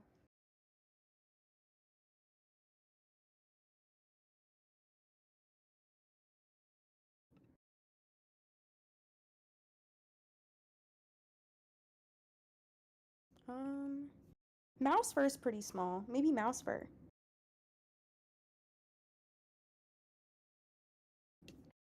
Her parents knew what they were doing when they named her. I know. Yeah, I do know Russian.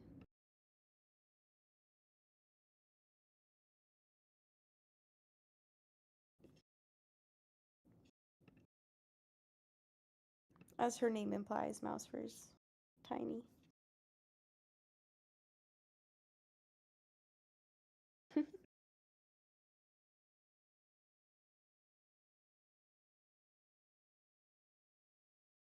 Yeah, see, that's the thing though, is that playing dumb doesn't work with me, okay? So you can stop being shady and throwing side comments about the headcanons and about how people interpret the characters, or I can time you out. It's a really simple choice. That's all. And I won't warn you again.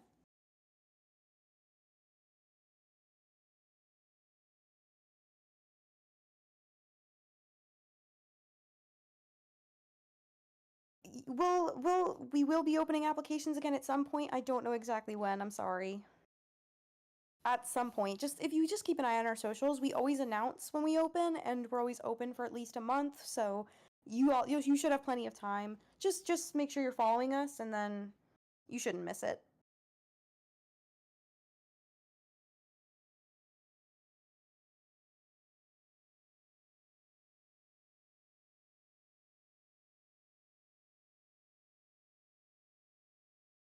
Shadowheart, this project will always be a safe and welcoming space for LGBT people, 100%. I mean, a lot of us are queer or trans ourselves, so. Yeah, happy Pride, everyone. Happy gay people. Happy birthday to all gay people. Happy early birthday, kitten.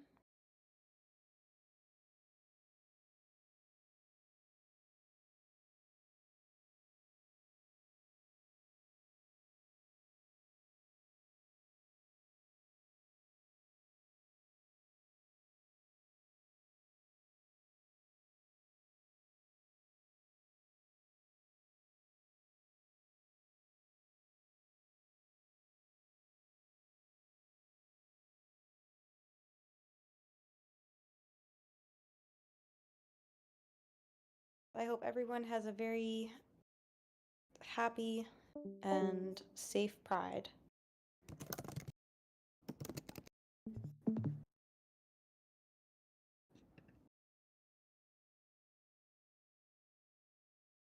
Raccoon, all I'll say is I think you will be quite pleased.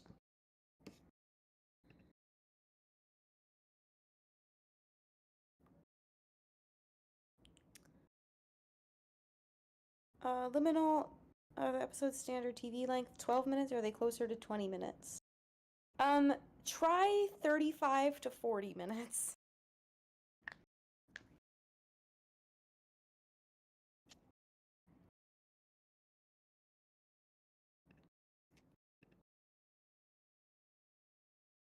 Hi, Mariah. You're done lurking in the chat, I see.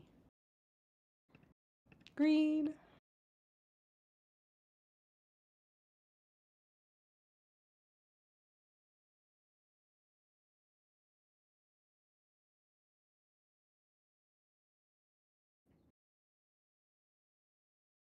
Oh, yeah. 100% hybrid.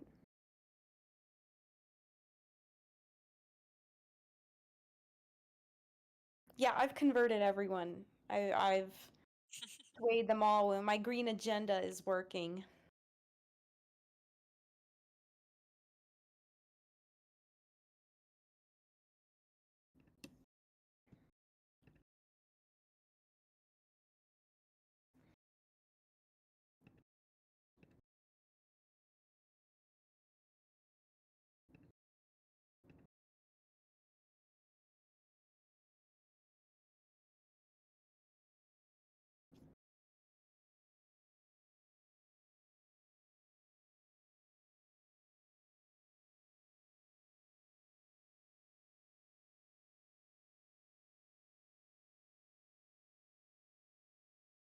Too late at all. Welcome.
How's it going, Casey? Me? Yep. Good. I'm looking for a specific drawing reference. Indigo, was it you that did the I can't remember if it was Tiny or Windmill, who has the shot of Blue Star walking away from the camera, and there were some really nice drawovers on that. It's Windmill. And that is...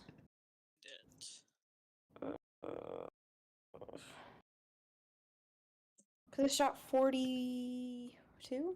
41? Windmill? Give me a second.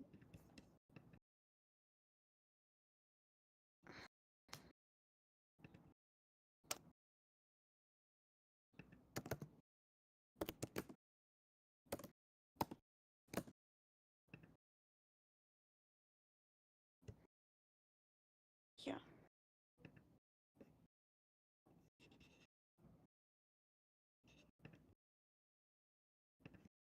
Here you go.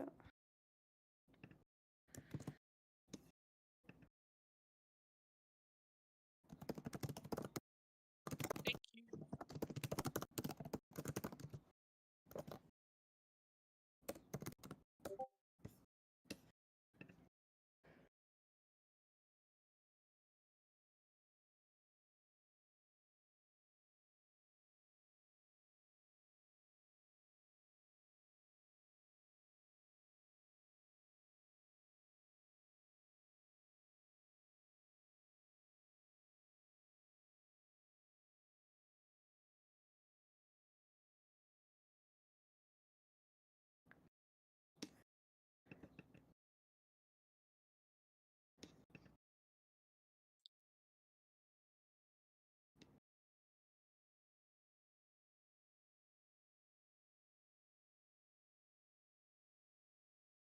I feel like this is maybe like the third time I've animated a character coming into frame from off screen at this angle, like from the camera. Yeah, you did that. You did Spotted Leaf.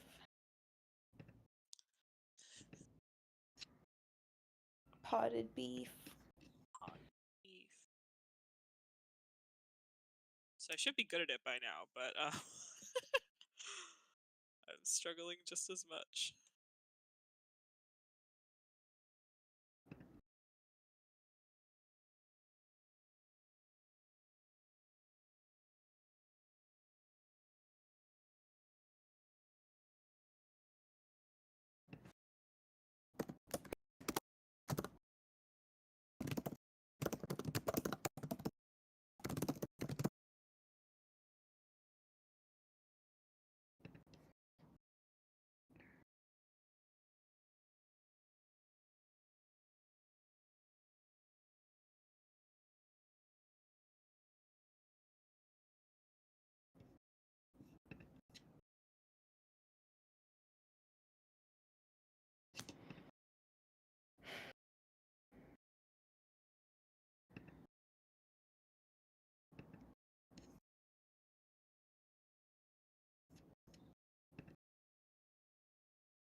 Anyone just joining, welcome.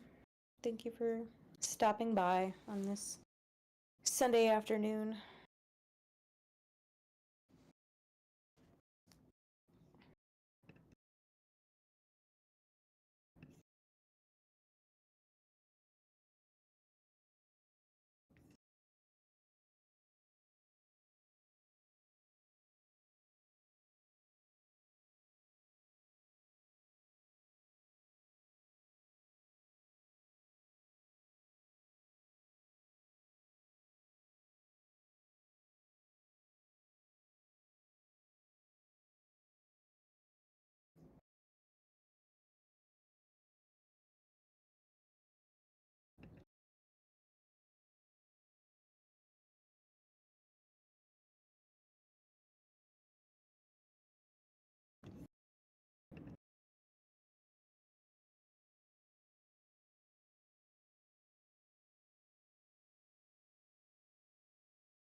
Yeah, I mean, the truth is, like, Warriors is just not, like, it's just not a good thing to adapt.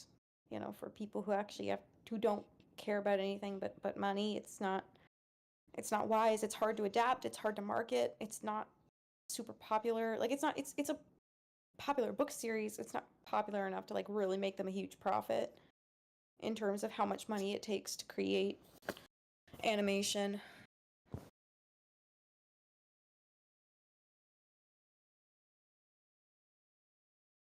Yeah, I'm telling you, Wiggy, it's nice. Like this is a great project, and it's one where I can confidently say like there's progress happening every single day. Which, you know, a lot of these projects, through no fault of anyone's, you know, you can't say that because it's a fan project. You know, people are just working on it in their free time. um the progress we've been able to make, I know it feels like you guys have been waiting a really long time, trust me, I know, but in the grand scheme of things, we're making really, really good progress.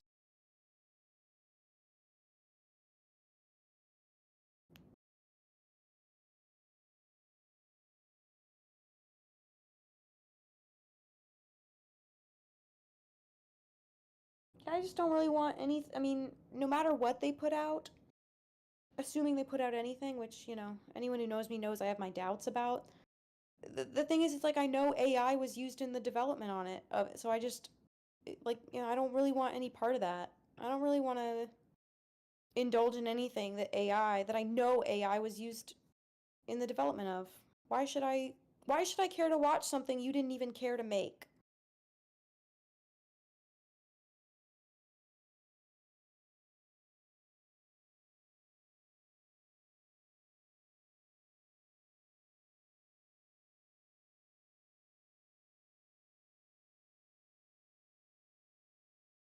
That means a lot, Alyssa. Yeah, I mean, I'm a firm believer in like taking our time and making sure this is done right.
Oh, thank you, PP. That means a lot.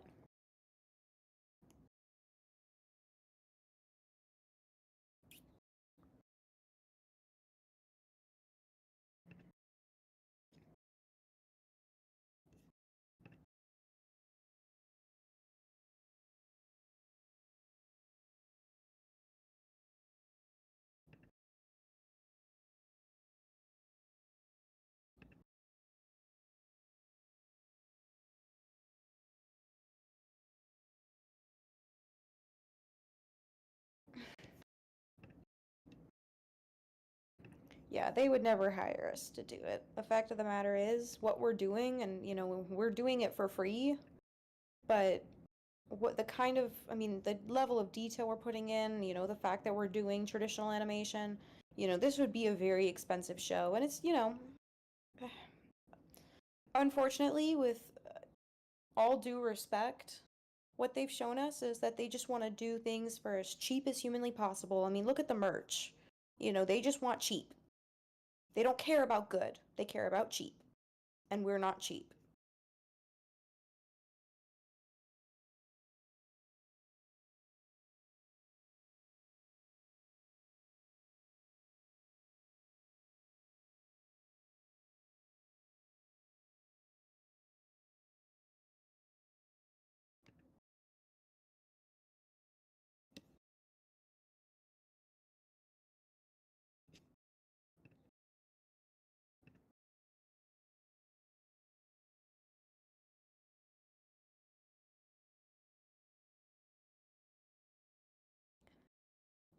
What got you guys interested in Warrior Cats?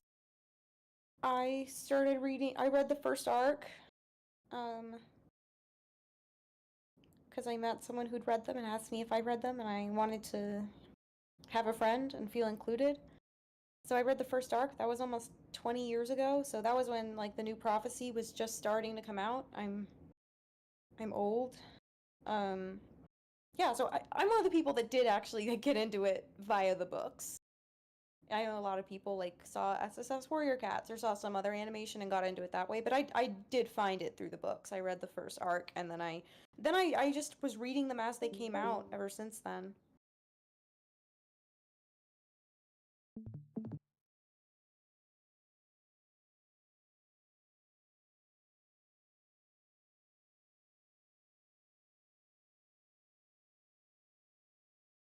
Yeah, I just picked one up in Barnes and Noble with my family. I think it was a birthday trip, although I don't really remember. And I picked one up because I like the cover, and I like. I was a very fast reader as a kid. I still am, but I like read through like the entire thing in like an afternoon. And I was like, I need more of this. And I was like crazy obsessed for a couple of years, and then I kind of fell off of it. And then like I think in like late middle school, I was like, oh, I used to love these. I should read them again. And then I read them again, and I got obsessed again. And then I kind of fell off of it again in like early high school. And then I was kind of fond nostalgic memories of them until I found the map community in college, and I was like, whoa, I can animate this. How many people do you guys usually accept per admission period? It depends. I don't set a cap on it. Like, it's not like I'm like, oh, well, we're only accepting 10 animators this time, so let's just choose the top 10. We judge every portfolio individually, and if, we look at your portfolio and we're like, this is someone we think would be a good fit on the team, we accept you. So it just depends who applies. There's no cap or like official number of how many people we accept. As far as like what we look for in a portfolio, that's going to really depend on what role you're applying for. I would say the mistakes I see a lot, if this helps, like for concept and character design specifically, are like people just sharing like single character drawings they did, and that's not like super helpful. If you want to apply for character design, show me more of your process, show me turnarounds, um, that kind of thing. And like concept is not just like drawing pretty pictures, again, show me more of like concept art is about problem solving. Show me more of your problem solving, essentially. Show your work. I feel like I sound like a math teacher, but that's really, I think, the most important thing with concept is just showing like a variety of things you can do, and that it's more than just drawing pretty pictures.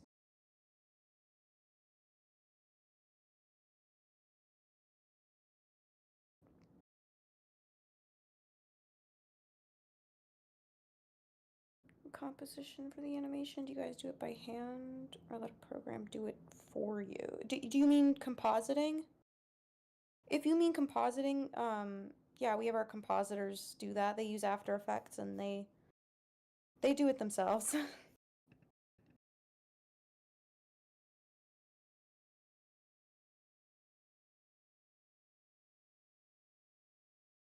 You could ask Casey that, Extreme, but she won't know the answer and she won't tell you. It'll Yeah, be ready sorry. when I it's feel ready. like this is probably kind of confusing. The person you're hearing talk a lot is me. I'm Toon. I'm the director of the project. Casey is the one you're watching animate. And she will chime in every now and then. I'm Casey. Toon.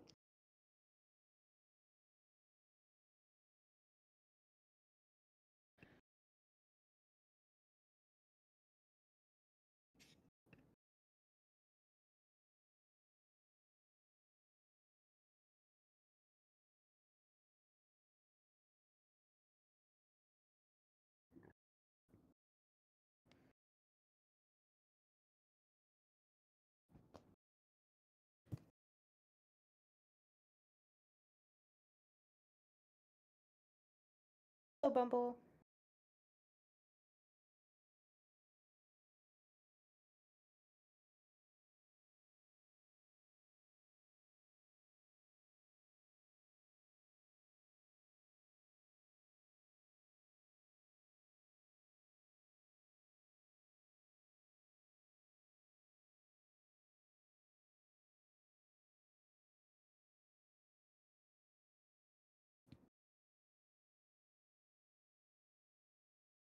Also, I'm gonna be right back again, like 5 minutes. I'm gonna go get a snack. I'm gonna refill my water.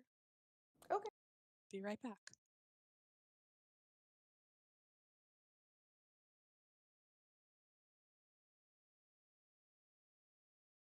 Happy Pride.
Tweening is still animation, but you know, it has a very different feel from frame by frame.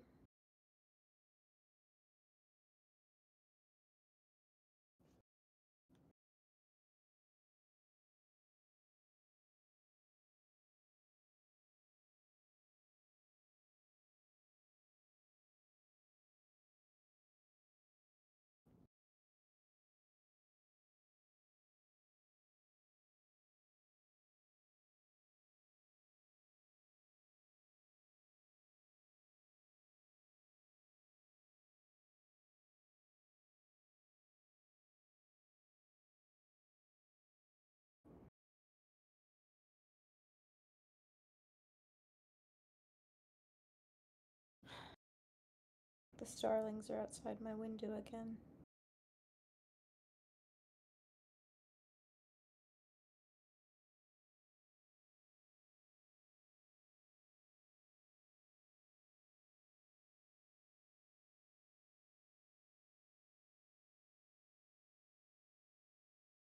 Okay, I'm back again. I have a Rice Krispie treat and some strawberries and some water.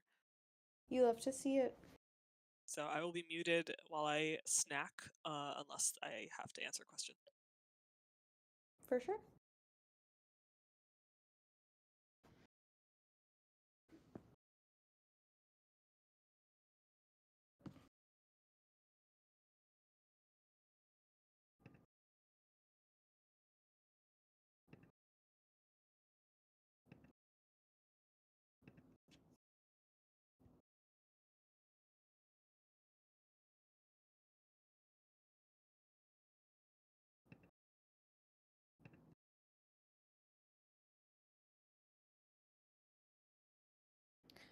How do you guys plan to do deaths that happen in battles? How much blood will be shown? I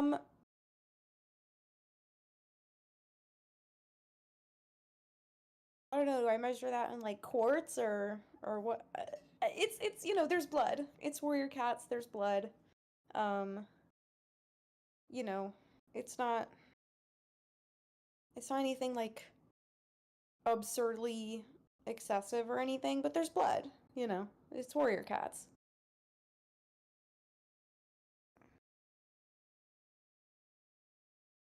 Hardest to make design wise. Cinder Pellet we had a lot of back and forth on. She was kind of challenging. I wouldn't say she was like, oh, really difficult to design, but like Brindleface was one where we just had a lot of good designs that went in totally different directions. So that one like took a second for us to get nailed down.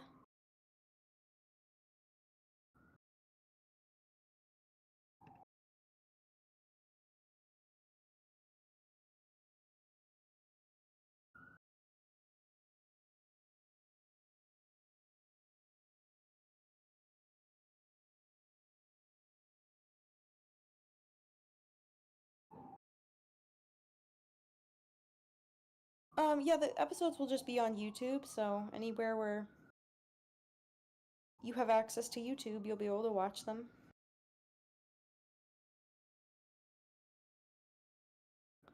Will you guys be hiring more animators in the future? If so, what kind of portfolio stuff are you looking for? Yeah, we'll open at some point. I don't know exactly when. Like it's just like a really labor-intensive process for me because I go through all of the submissions by myself,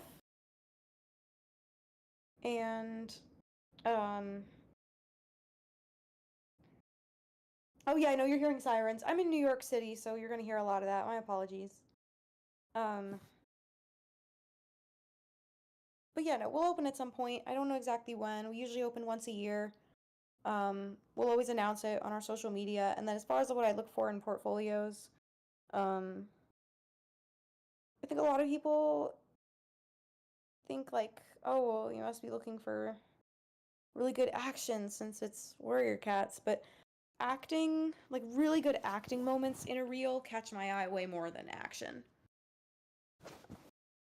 But yeah, I mean, just have, you know, a diverse reel and put your best foot forward and should be fine.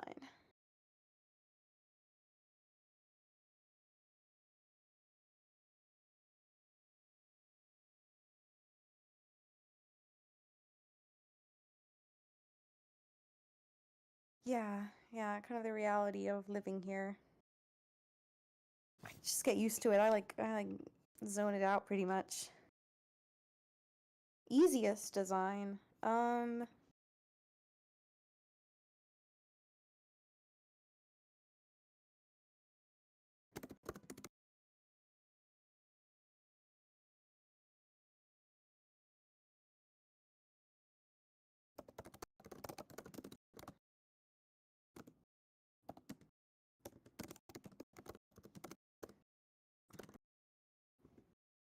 Yeah, maybe Ravenpaw or Greypaw, because it's like everyone agrees what Gray Stripe looks like, you know?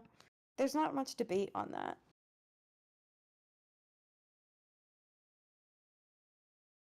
How's living in I love New York. I like living in cities. I've pretty much lived in cities my whole life. So, albeit, not as big as New York, because there's just really nothing like New York, but yeah, no, I like New York a lot.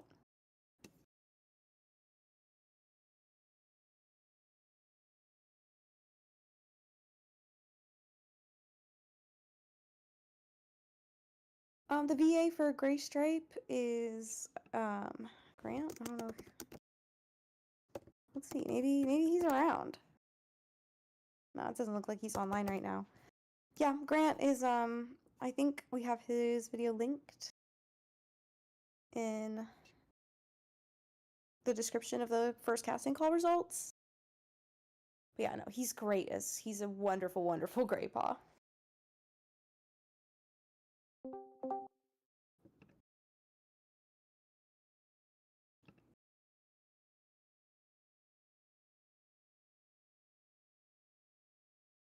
Yeah, he ended up being recast, so.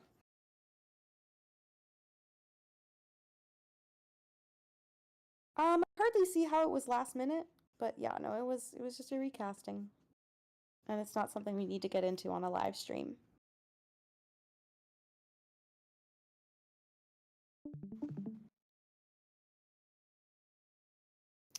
I do not have a favorite voice actor. I love them all. They all are, everyone has been really amazing to work with. I have a lot of fun.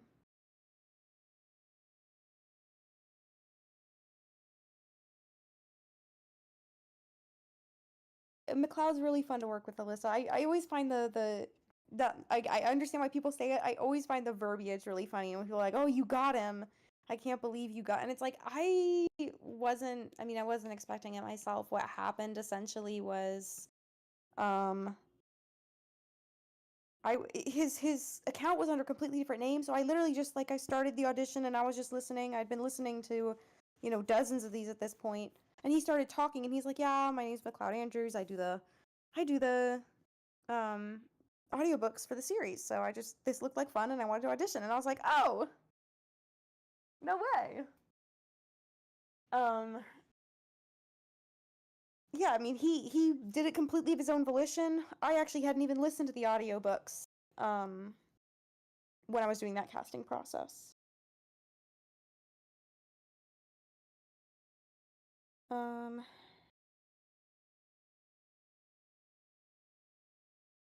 Was I surprised by how quickly the project grew? Yeah, I mean, honestly, I say this and I sound like a bitter old hag when I do, but it's like when I joined this project, I was like, yeah, this will be fun for the 3 months that it lasts. Because I mean, we were in the throes of the pandemic. I was killing time, essentially. And I didn't, I've seen a lot of people attempt to do this before, and I wasn't sure it was actually going to go anywhere. But, it ended up surprising me, and here we are 5 years down the line with a really amazing amount of work to show for it, and I've met some of the most amazing people, some of my best friends on this project. Bumble asks, when you guys want the BAs to say their lines, do you guys make them say the line multiple times in different ways and then choose which voice line you like the most? Yeah, kind of. Essentially what we do is that myself and Shiro, who is our composer and my co-performance director and our supervising sound editor, like Shiro does it all. We get into a voice call with the voice actors whenever we can. We have them do the scenes together. So it's important that it feels natural and it actually feels like two people talking to each other, or three people, or however many people are in the scene. So we have them do it that way, and then we kind of take the actors and go through the scene and direct them on the lines and say, try it this way, and then yeah, we choose which lines we like and we put them all together.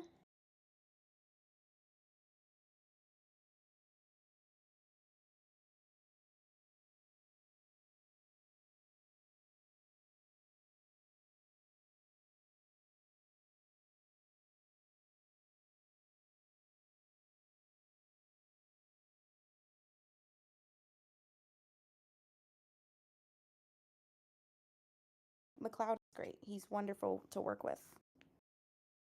Yes, there will be bloopers.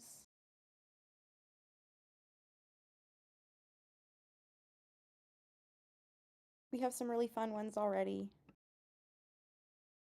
That was a fire truck, Callie.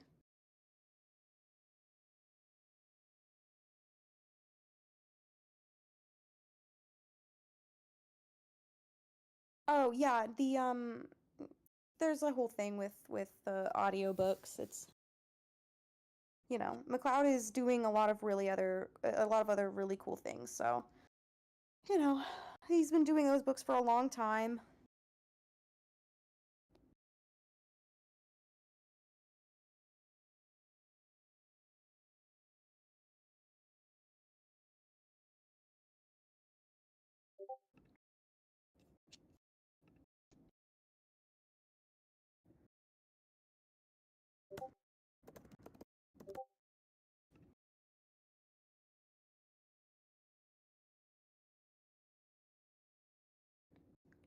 Are there any main chapters you guys are skipping? I don't.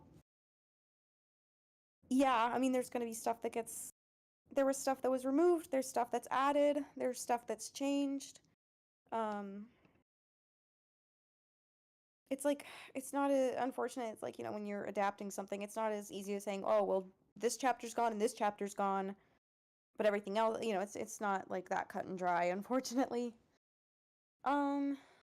I should go get some water.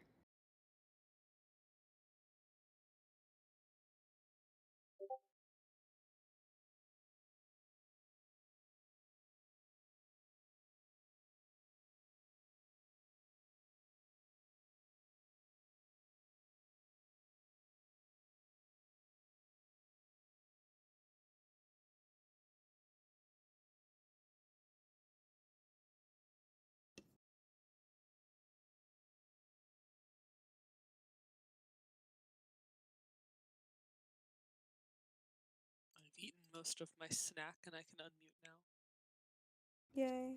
Welcome back, Casey. Hello.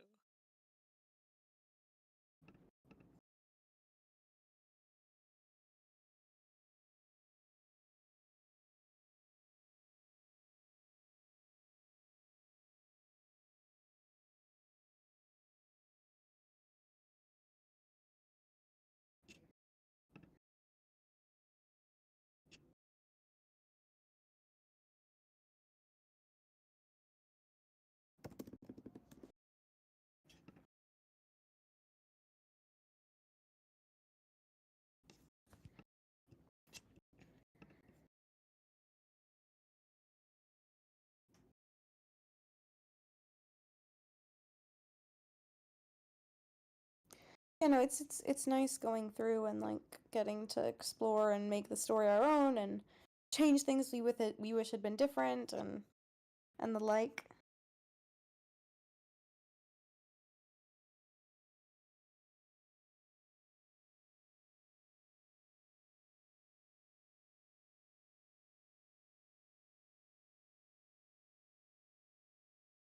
Casey is using TV Paint. TV Paint, my beloved.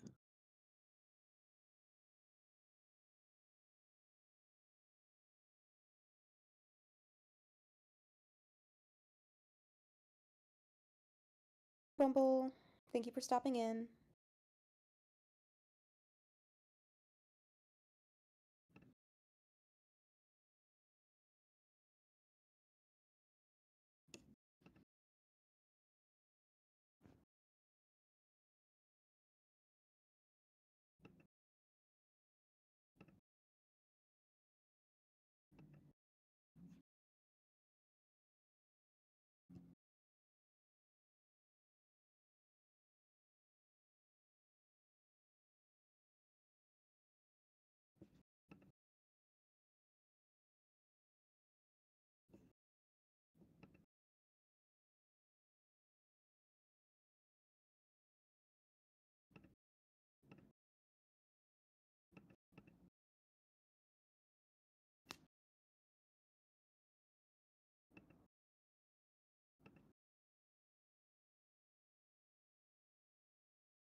Do you guys use proper anatomy for drawing?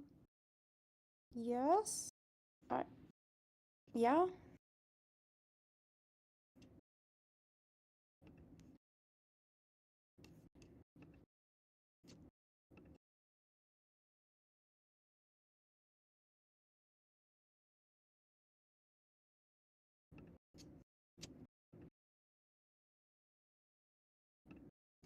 Who the hardest to animate is depends on which animator you're asking. Some of them are like, oh, it's Tiger Claw, but others are like, no, Tiger Claw is the easiest for me. So, you know, it depends on the animator.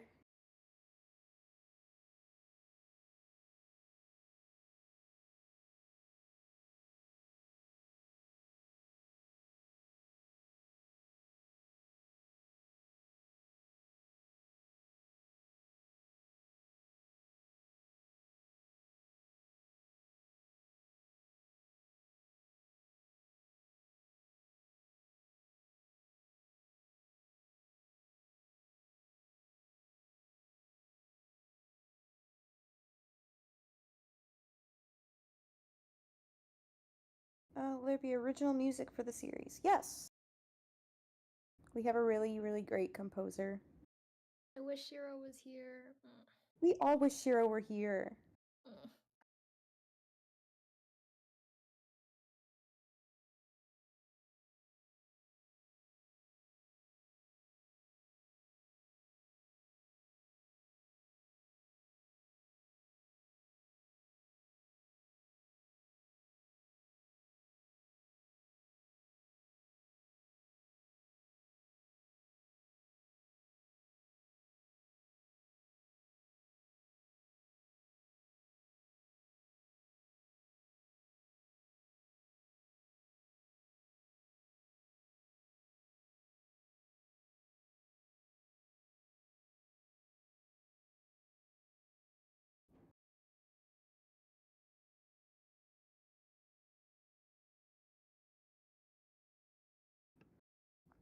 Y'all sneaking any goofy smear frames? Yeah, there's definitely there's some in there. Inevitably.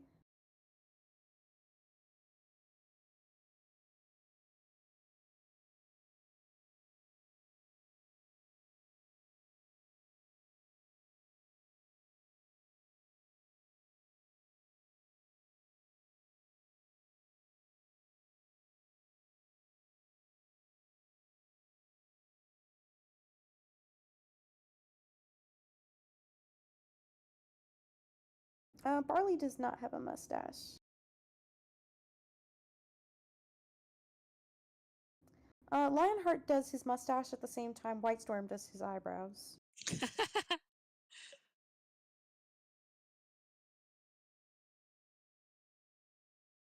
Yes, there will be original scenes.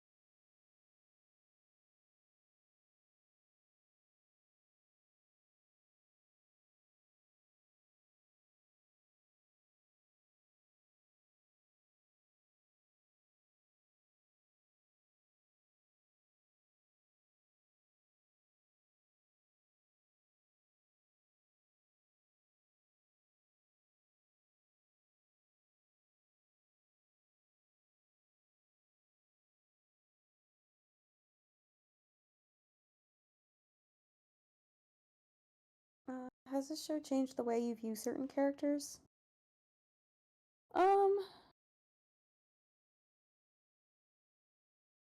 That's like a difficult question because like has it changed how I see them in the books? Like maybe a little bit. Like I just because, you know, before this project I hadn't reread the first arc in so long, like I feel like my feelings on like Fireheart, for example, have changed so much. But like, you know, I really like Spotted Leaf in our version of her, you know, like I don't think it's changed how I see them in the books because this is not the books and we have like a different take on them. Um but like I do think I've been able to get like an appreciation for characters by having that freedom to write them a different way or to give them more to do, etc.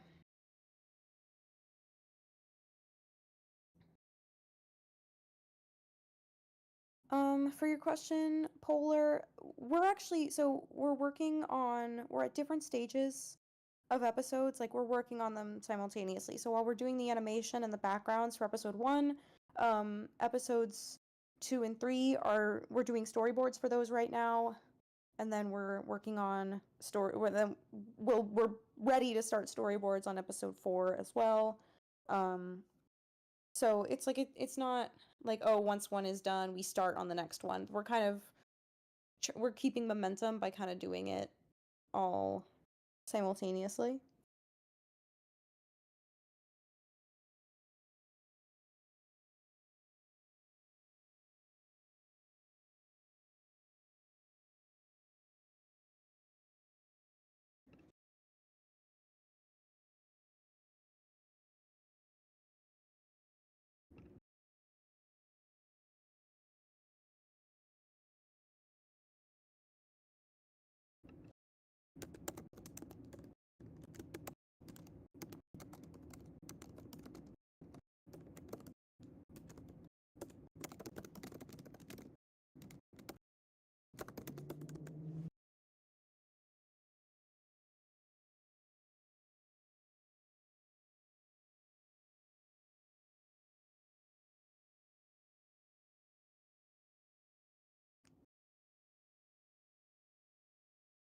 Yeah, Nova, we'll open again. Um, I don't know exactly when.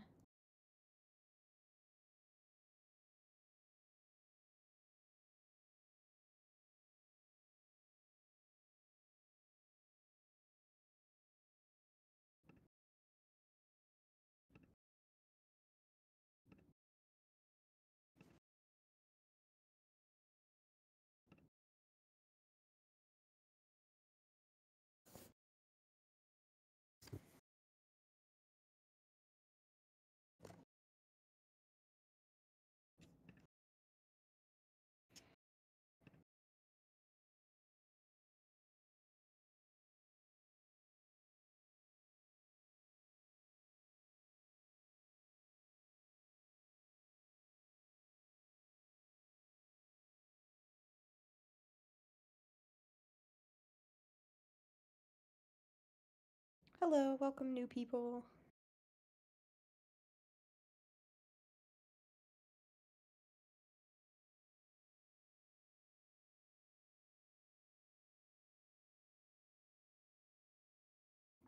Yep, we will open applications again at some point. I just don't know when.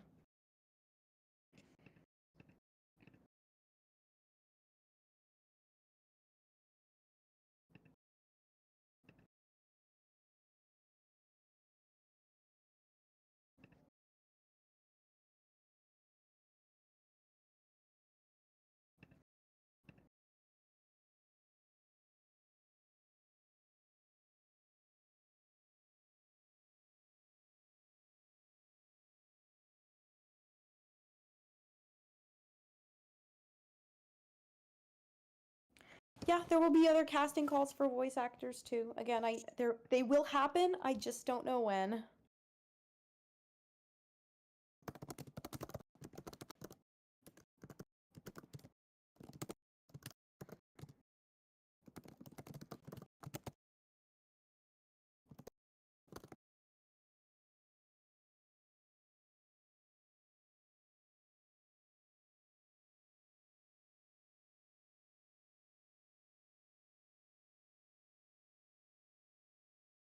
Clan is my favorite. I've always been partial to River Clan and Wind Clan.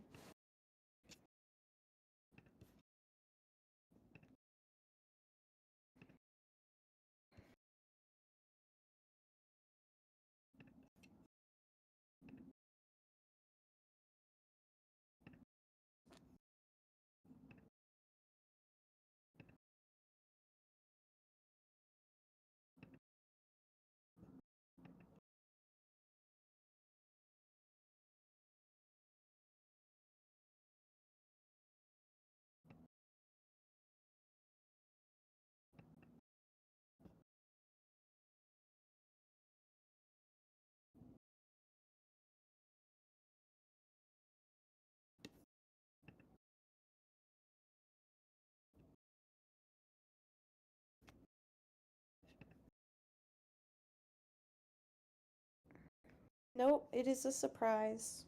I cannot tell you.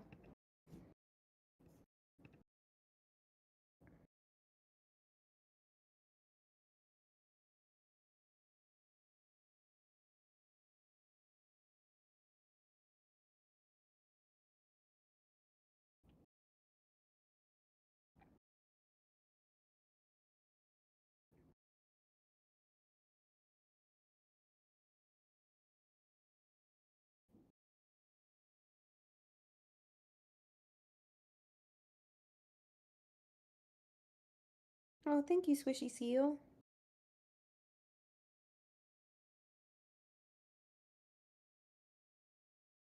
Yeah, Alyssa, I think you can definitely expect some of that in there. There are definitely little details in there that I hope people notice.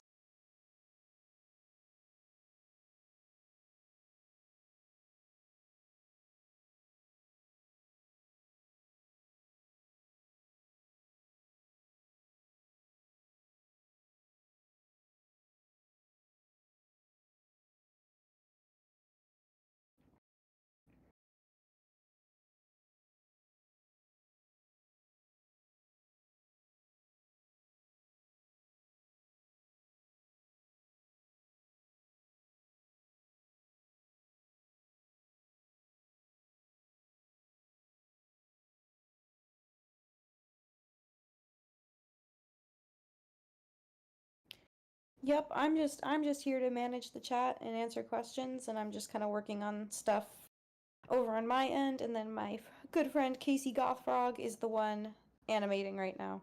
Hello. I'm Toon. I'm the director. That's who you're hearing talk all the time.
You watched the SSS Warrior Cats episodes when they came out? Yeah. Yeah, there's a nod to SSS in the first episode.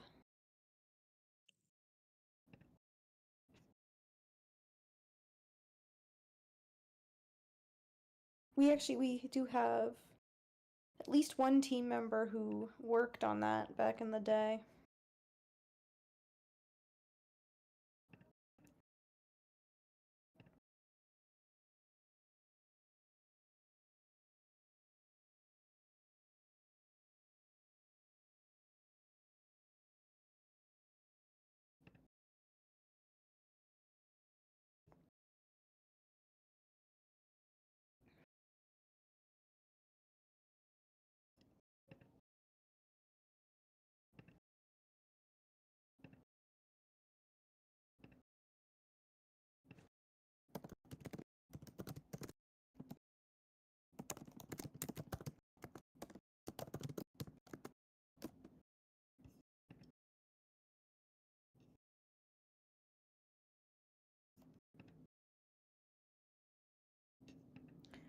Well, it's not a competition. It's going to be very different from SSS, so fortunately, you'll be able to enjoy both.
Hey, welcome, Justin. Thank you for stopping by. Hi, Dustin, Mason, my Michiganders.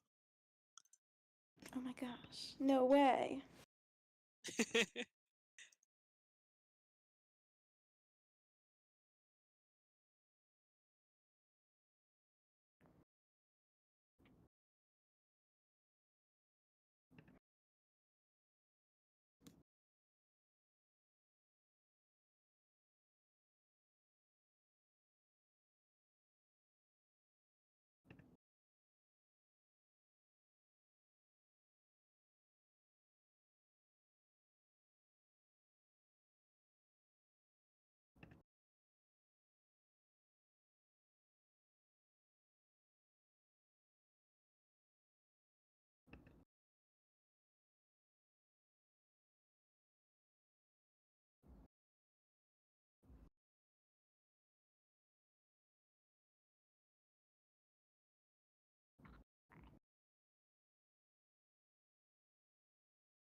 Do you use standard or pro TV Paint? I have the pro version, I believe. But it's been a really long time since I bought it, so I could be wrong. But I think it's pro. Yeah, I think it's pro because I don't think that the standard version has the coloring tool that I use.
How long it takes to animate a minute depends on what the minute contains. Animating like talking heads for a minute is going to be very different from animating like a fight scene, for example.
The loudest plane ever is flying over my apartment right now. Rattled my windows. Oh no.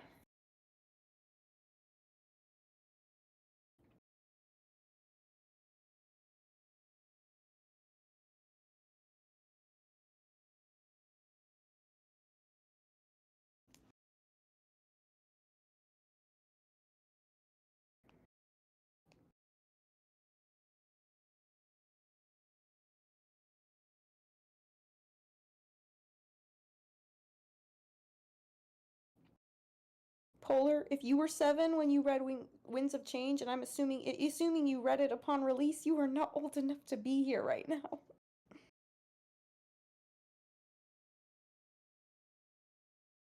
People are young, bro. Weird. Winds of Change came out 4 years ago. Wait, did? They were 7 when it came out. And that's assuming they were 7 when it Oh. came out, not when they read it. They're 11 years old. You 11 need years to be 13 to have a YouTube account. That's a fetus.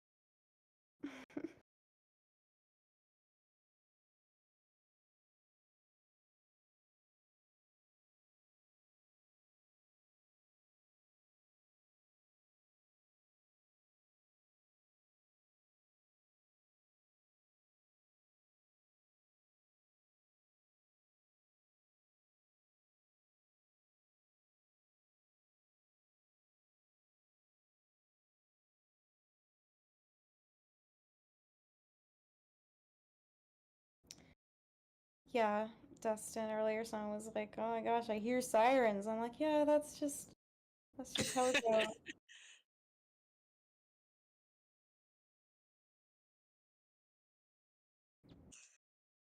Welcome, Auburn.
I could be wrong. I believe the first Wings of Fire book was published in 2010.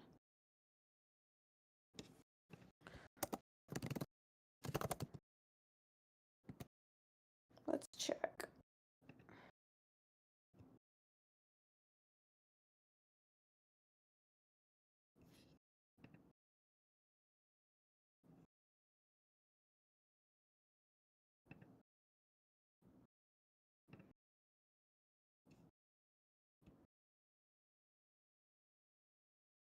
Oh, yeah, 2012.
Question for Casey. How do you manage to work on animation for such long periods of time? Any tips? Ooh, okay. That's a good question. Unfortunately, I don't have a great answer for it besides just like I think animation is something that tickles my brain specifically. Um, so it's something that I'm able to focus on for a long period of time, just because I can. I don't know. Um, there's other stuff that I can't focus on for a long period. Like I can't. Whenever I have to do like a background, it takes me like 50 years because I can't focus on it. And same for like when I have to like put.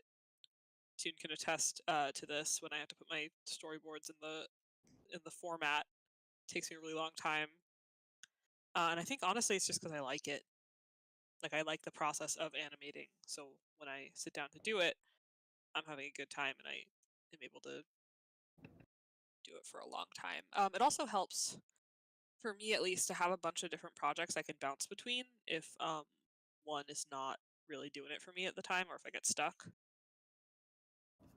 So I like having a bunch of shots or projects to work on simultaneously. And then also like having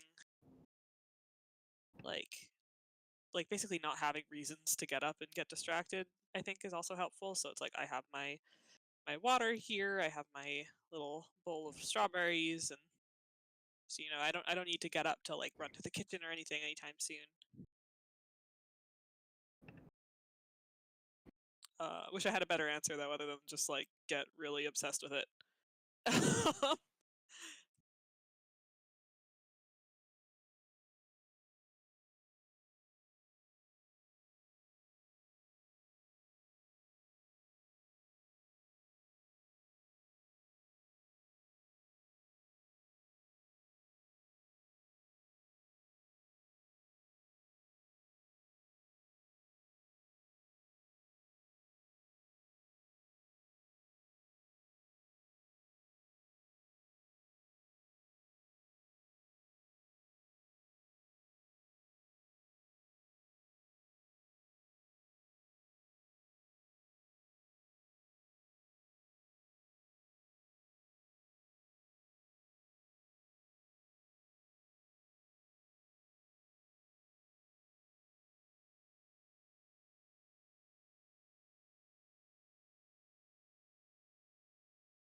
Hybrid. This is a warrior catch project. I promise there are furries here. I don't know about any of the other stuff, but definitely furries.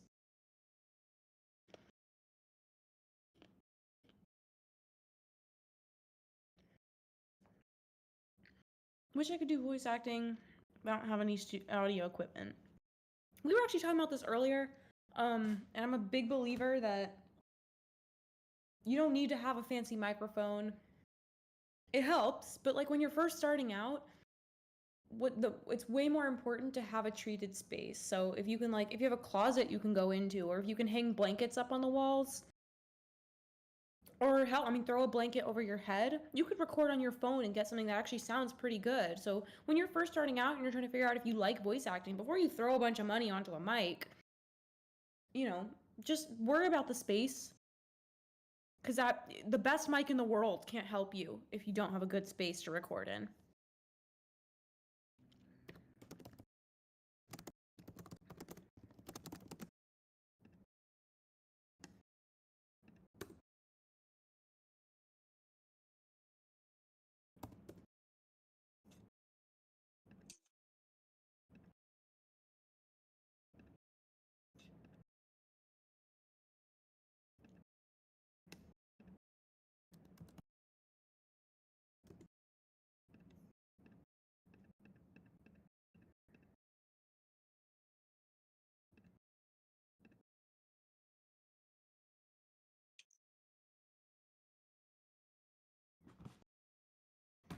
Sorry, Casey, you inspired me to go get some fruit, and all I have right now is mango, so my mango. Your mango.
Is it difficult to keep the same design of the character when you animate them? Every time I draw, I design multiple times. It always comes out different. I don't know if it's easier with animation. Well, we have model sheets for that. So it's basically a look at the character from a bunch of different angles, and the animators use that as a reference so that the character does stay consistent between shots.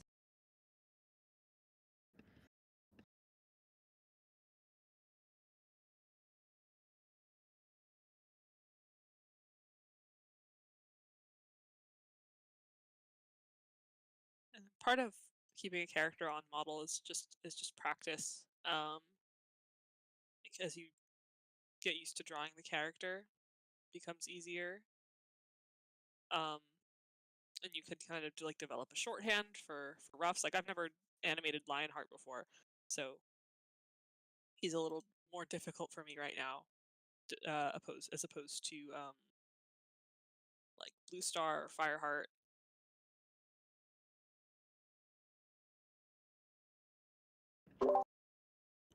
Our character sheets aren't 3D. Actually, Casey, could you just pull one up really quick? I don't care which one, Yeah. Lionheart or a different one if you want. Yeah, let me. I'll just take a screenshot of it because I just have it open in Google Chrome.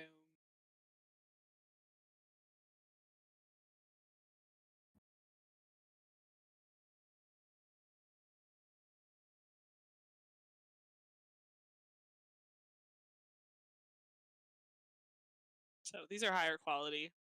This is a screenshot because I didn't want to deal with having to wait for it to download. But here's an example of a model sheet.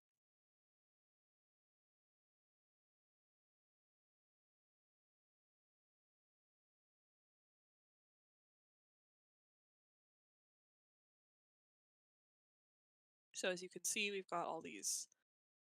We've got a turnaround. So this is showing him at every different angle that you can see him in, and he's very consistent between these angles. We've got looks at his paws, at his mouth. Got a bunch of poses to reference. We have his face tilted in different angles. We have a mouth chart for him because he's got his little mustache.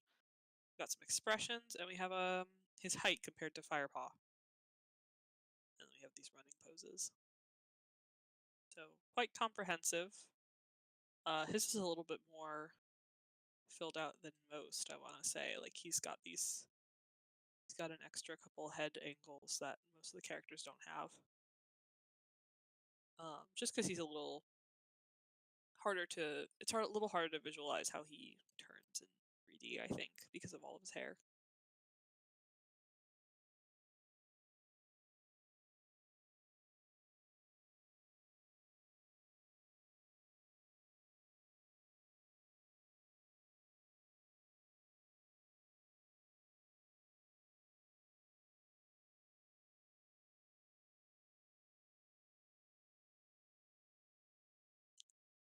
Alright, I think I'm going to do a little bit more on Blue Star, and then I'll probably be done for the day. My knees are starting to cramp from sitting for too long. So, warning. Yeah, no worries. Thank you for streaming. Yeah, of course.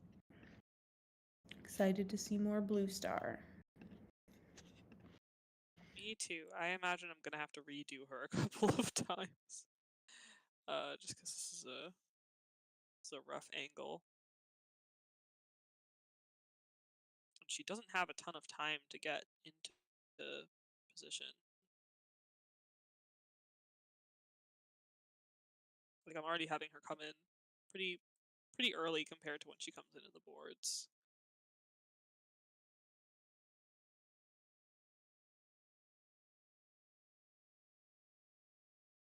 This is one of those times I love TV Paint, but this is one of those times I wish I had Toon Boom, because in Toon Boom you can draw past the canvas, like you could be able to draw out into this gray area, which is really useful when you're trying to like figure out how a character's moving, and you can only see part of their body. What I might end up doing is animating like a little teeny tiny version of Blue Star like this, and then blowing her up big so that I can trace over it.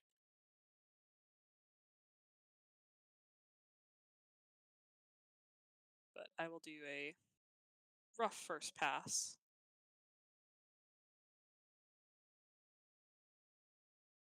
See, I feel like she's turning too quickly here.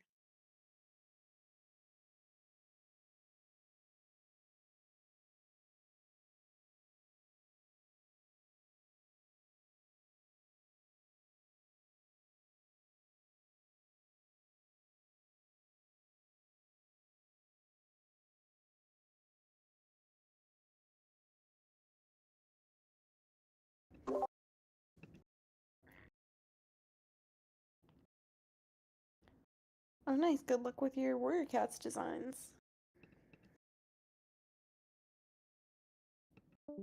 Oh, by Windmill.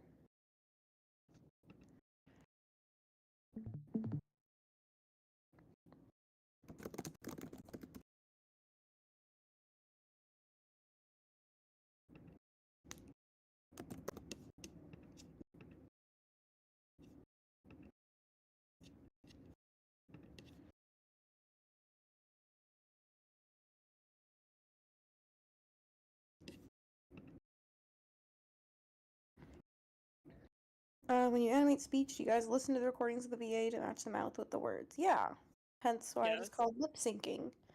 Yeah, you put the audio over it and You animate listen with it to and not it. Callie. Is Broken Star making an appearance again? Uh-huh. Mm-mm. I didn't Yeah, see you listen anything. to it over and over again until you can recite the line in your sleep. And then it sounds weird for the rest of your life. Like you listen to, there are projects that I worked on years ago that if I rewatch a part where I had to lip sync, it still sounds like I'm like transport. It's like that scene in Ratatouille where the critic eats the ratatouille and is like transported back to his childhood.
Get up, stretch a bit.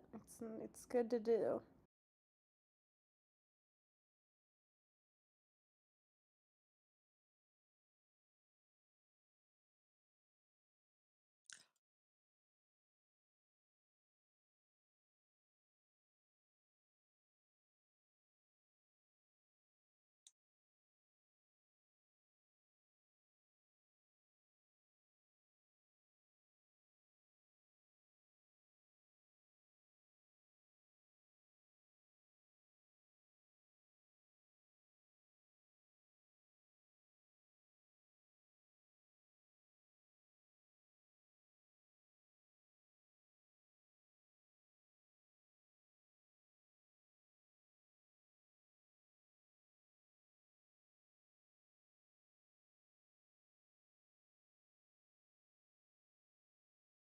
Crystal says, beautiful work. Thank you.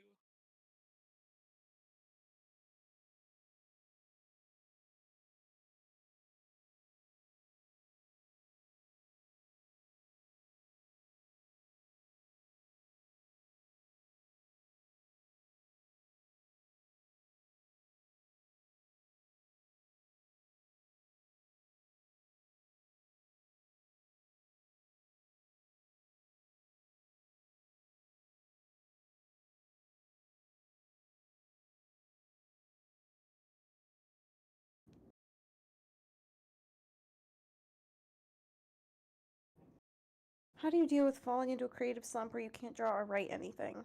I don't try. I mean, I know a lot of people say just work through it. That's not ever been my advice. My advice is to like do something completely different. I agree. If you're like really not, unless it's like you need to for like a job or class, in which case you kind of have to force yourself through it, I find that it's not really conducive to like making good work if you're forcing yourself.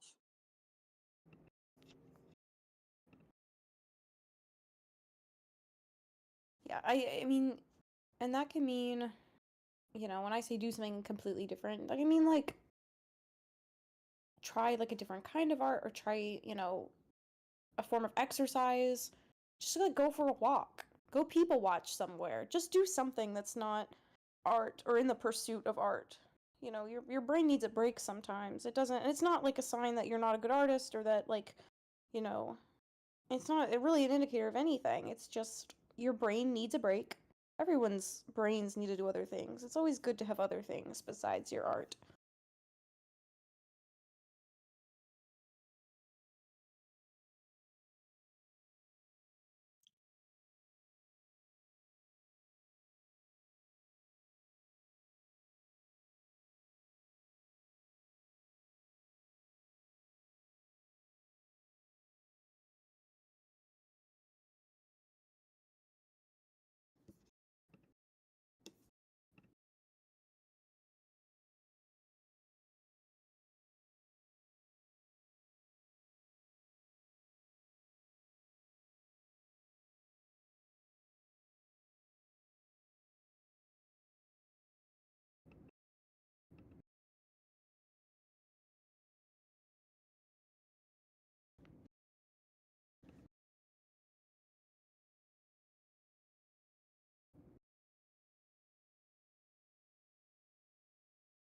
Is it easier to draw from the back because there's no face? No, no, it is not easier to draw I from think the back. B-Star in particular has given us a lot of grief.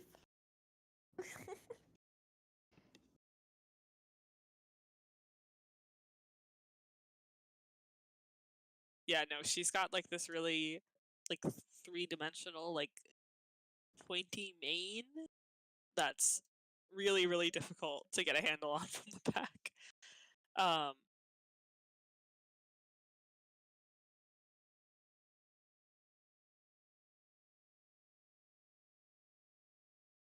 You can see me kind of struggling with it here. I also just in general have a hard time drawing the characters like moving or walking from the back. Like fully the back, not like back 3/4 or anything. Just because it's hard to be able to tell like how much of their shoulders can you see, how much like it just has a tendency to look kind of odd. It's a difficult angle to work with. For cats, for people, it's a little different.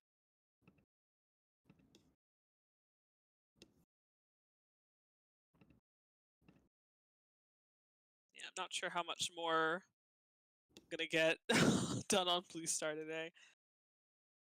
Oh, good. That I might need to take a look at her with some fresh eyes.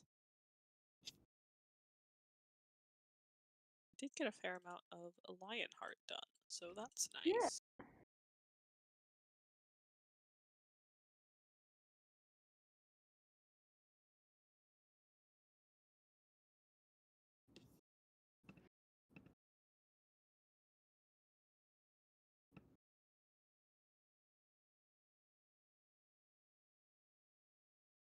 Scoot that up so it doesn't get in the way of his ear.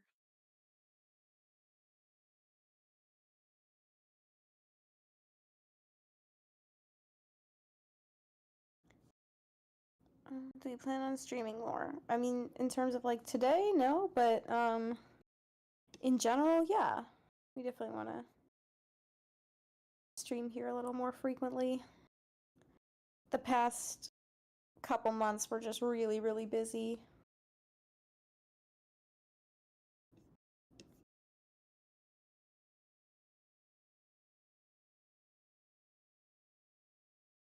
Well, let me play through this a couple more times, and then I'll maybe play shot 86 again, and then probably call it. Sure.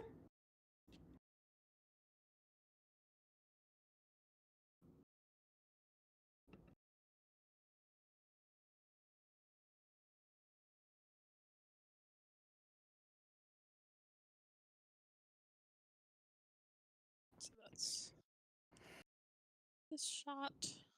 Save it, and then shot 86, which I was working on at the beginning of the stream. So if anyone is not there for that, Nova, to tell you the truth, I have very little interest in ever doing the new prophecy.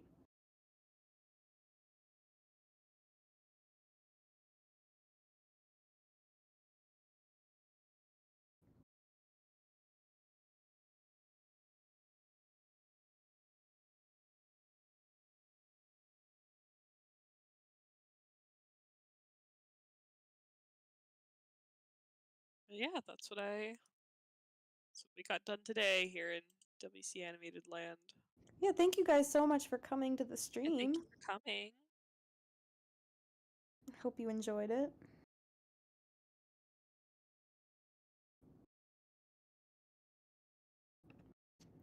It's not even about the environments. It's just kind of a dull arc. I mean, I know so many people who tell me that they stopped reading Warrior Cats because they couldn't get through the new prophecy.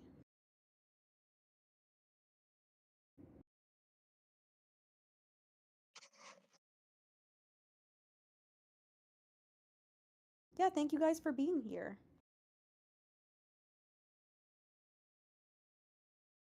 We will try to stream again in the relatively near future.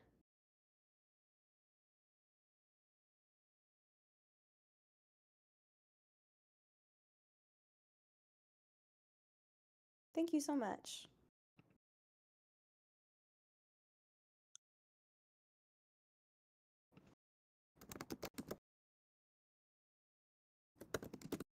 Y'all have a great rest of your days. Happy Pride. Take care, Thank you everybody. for coming.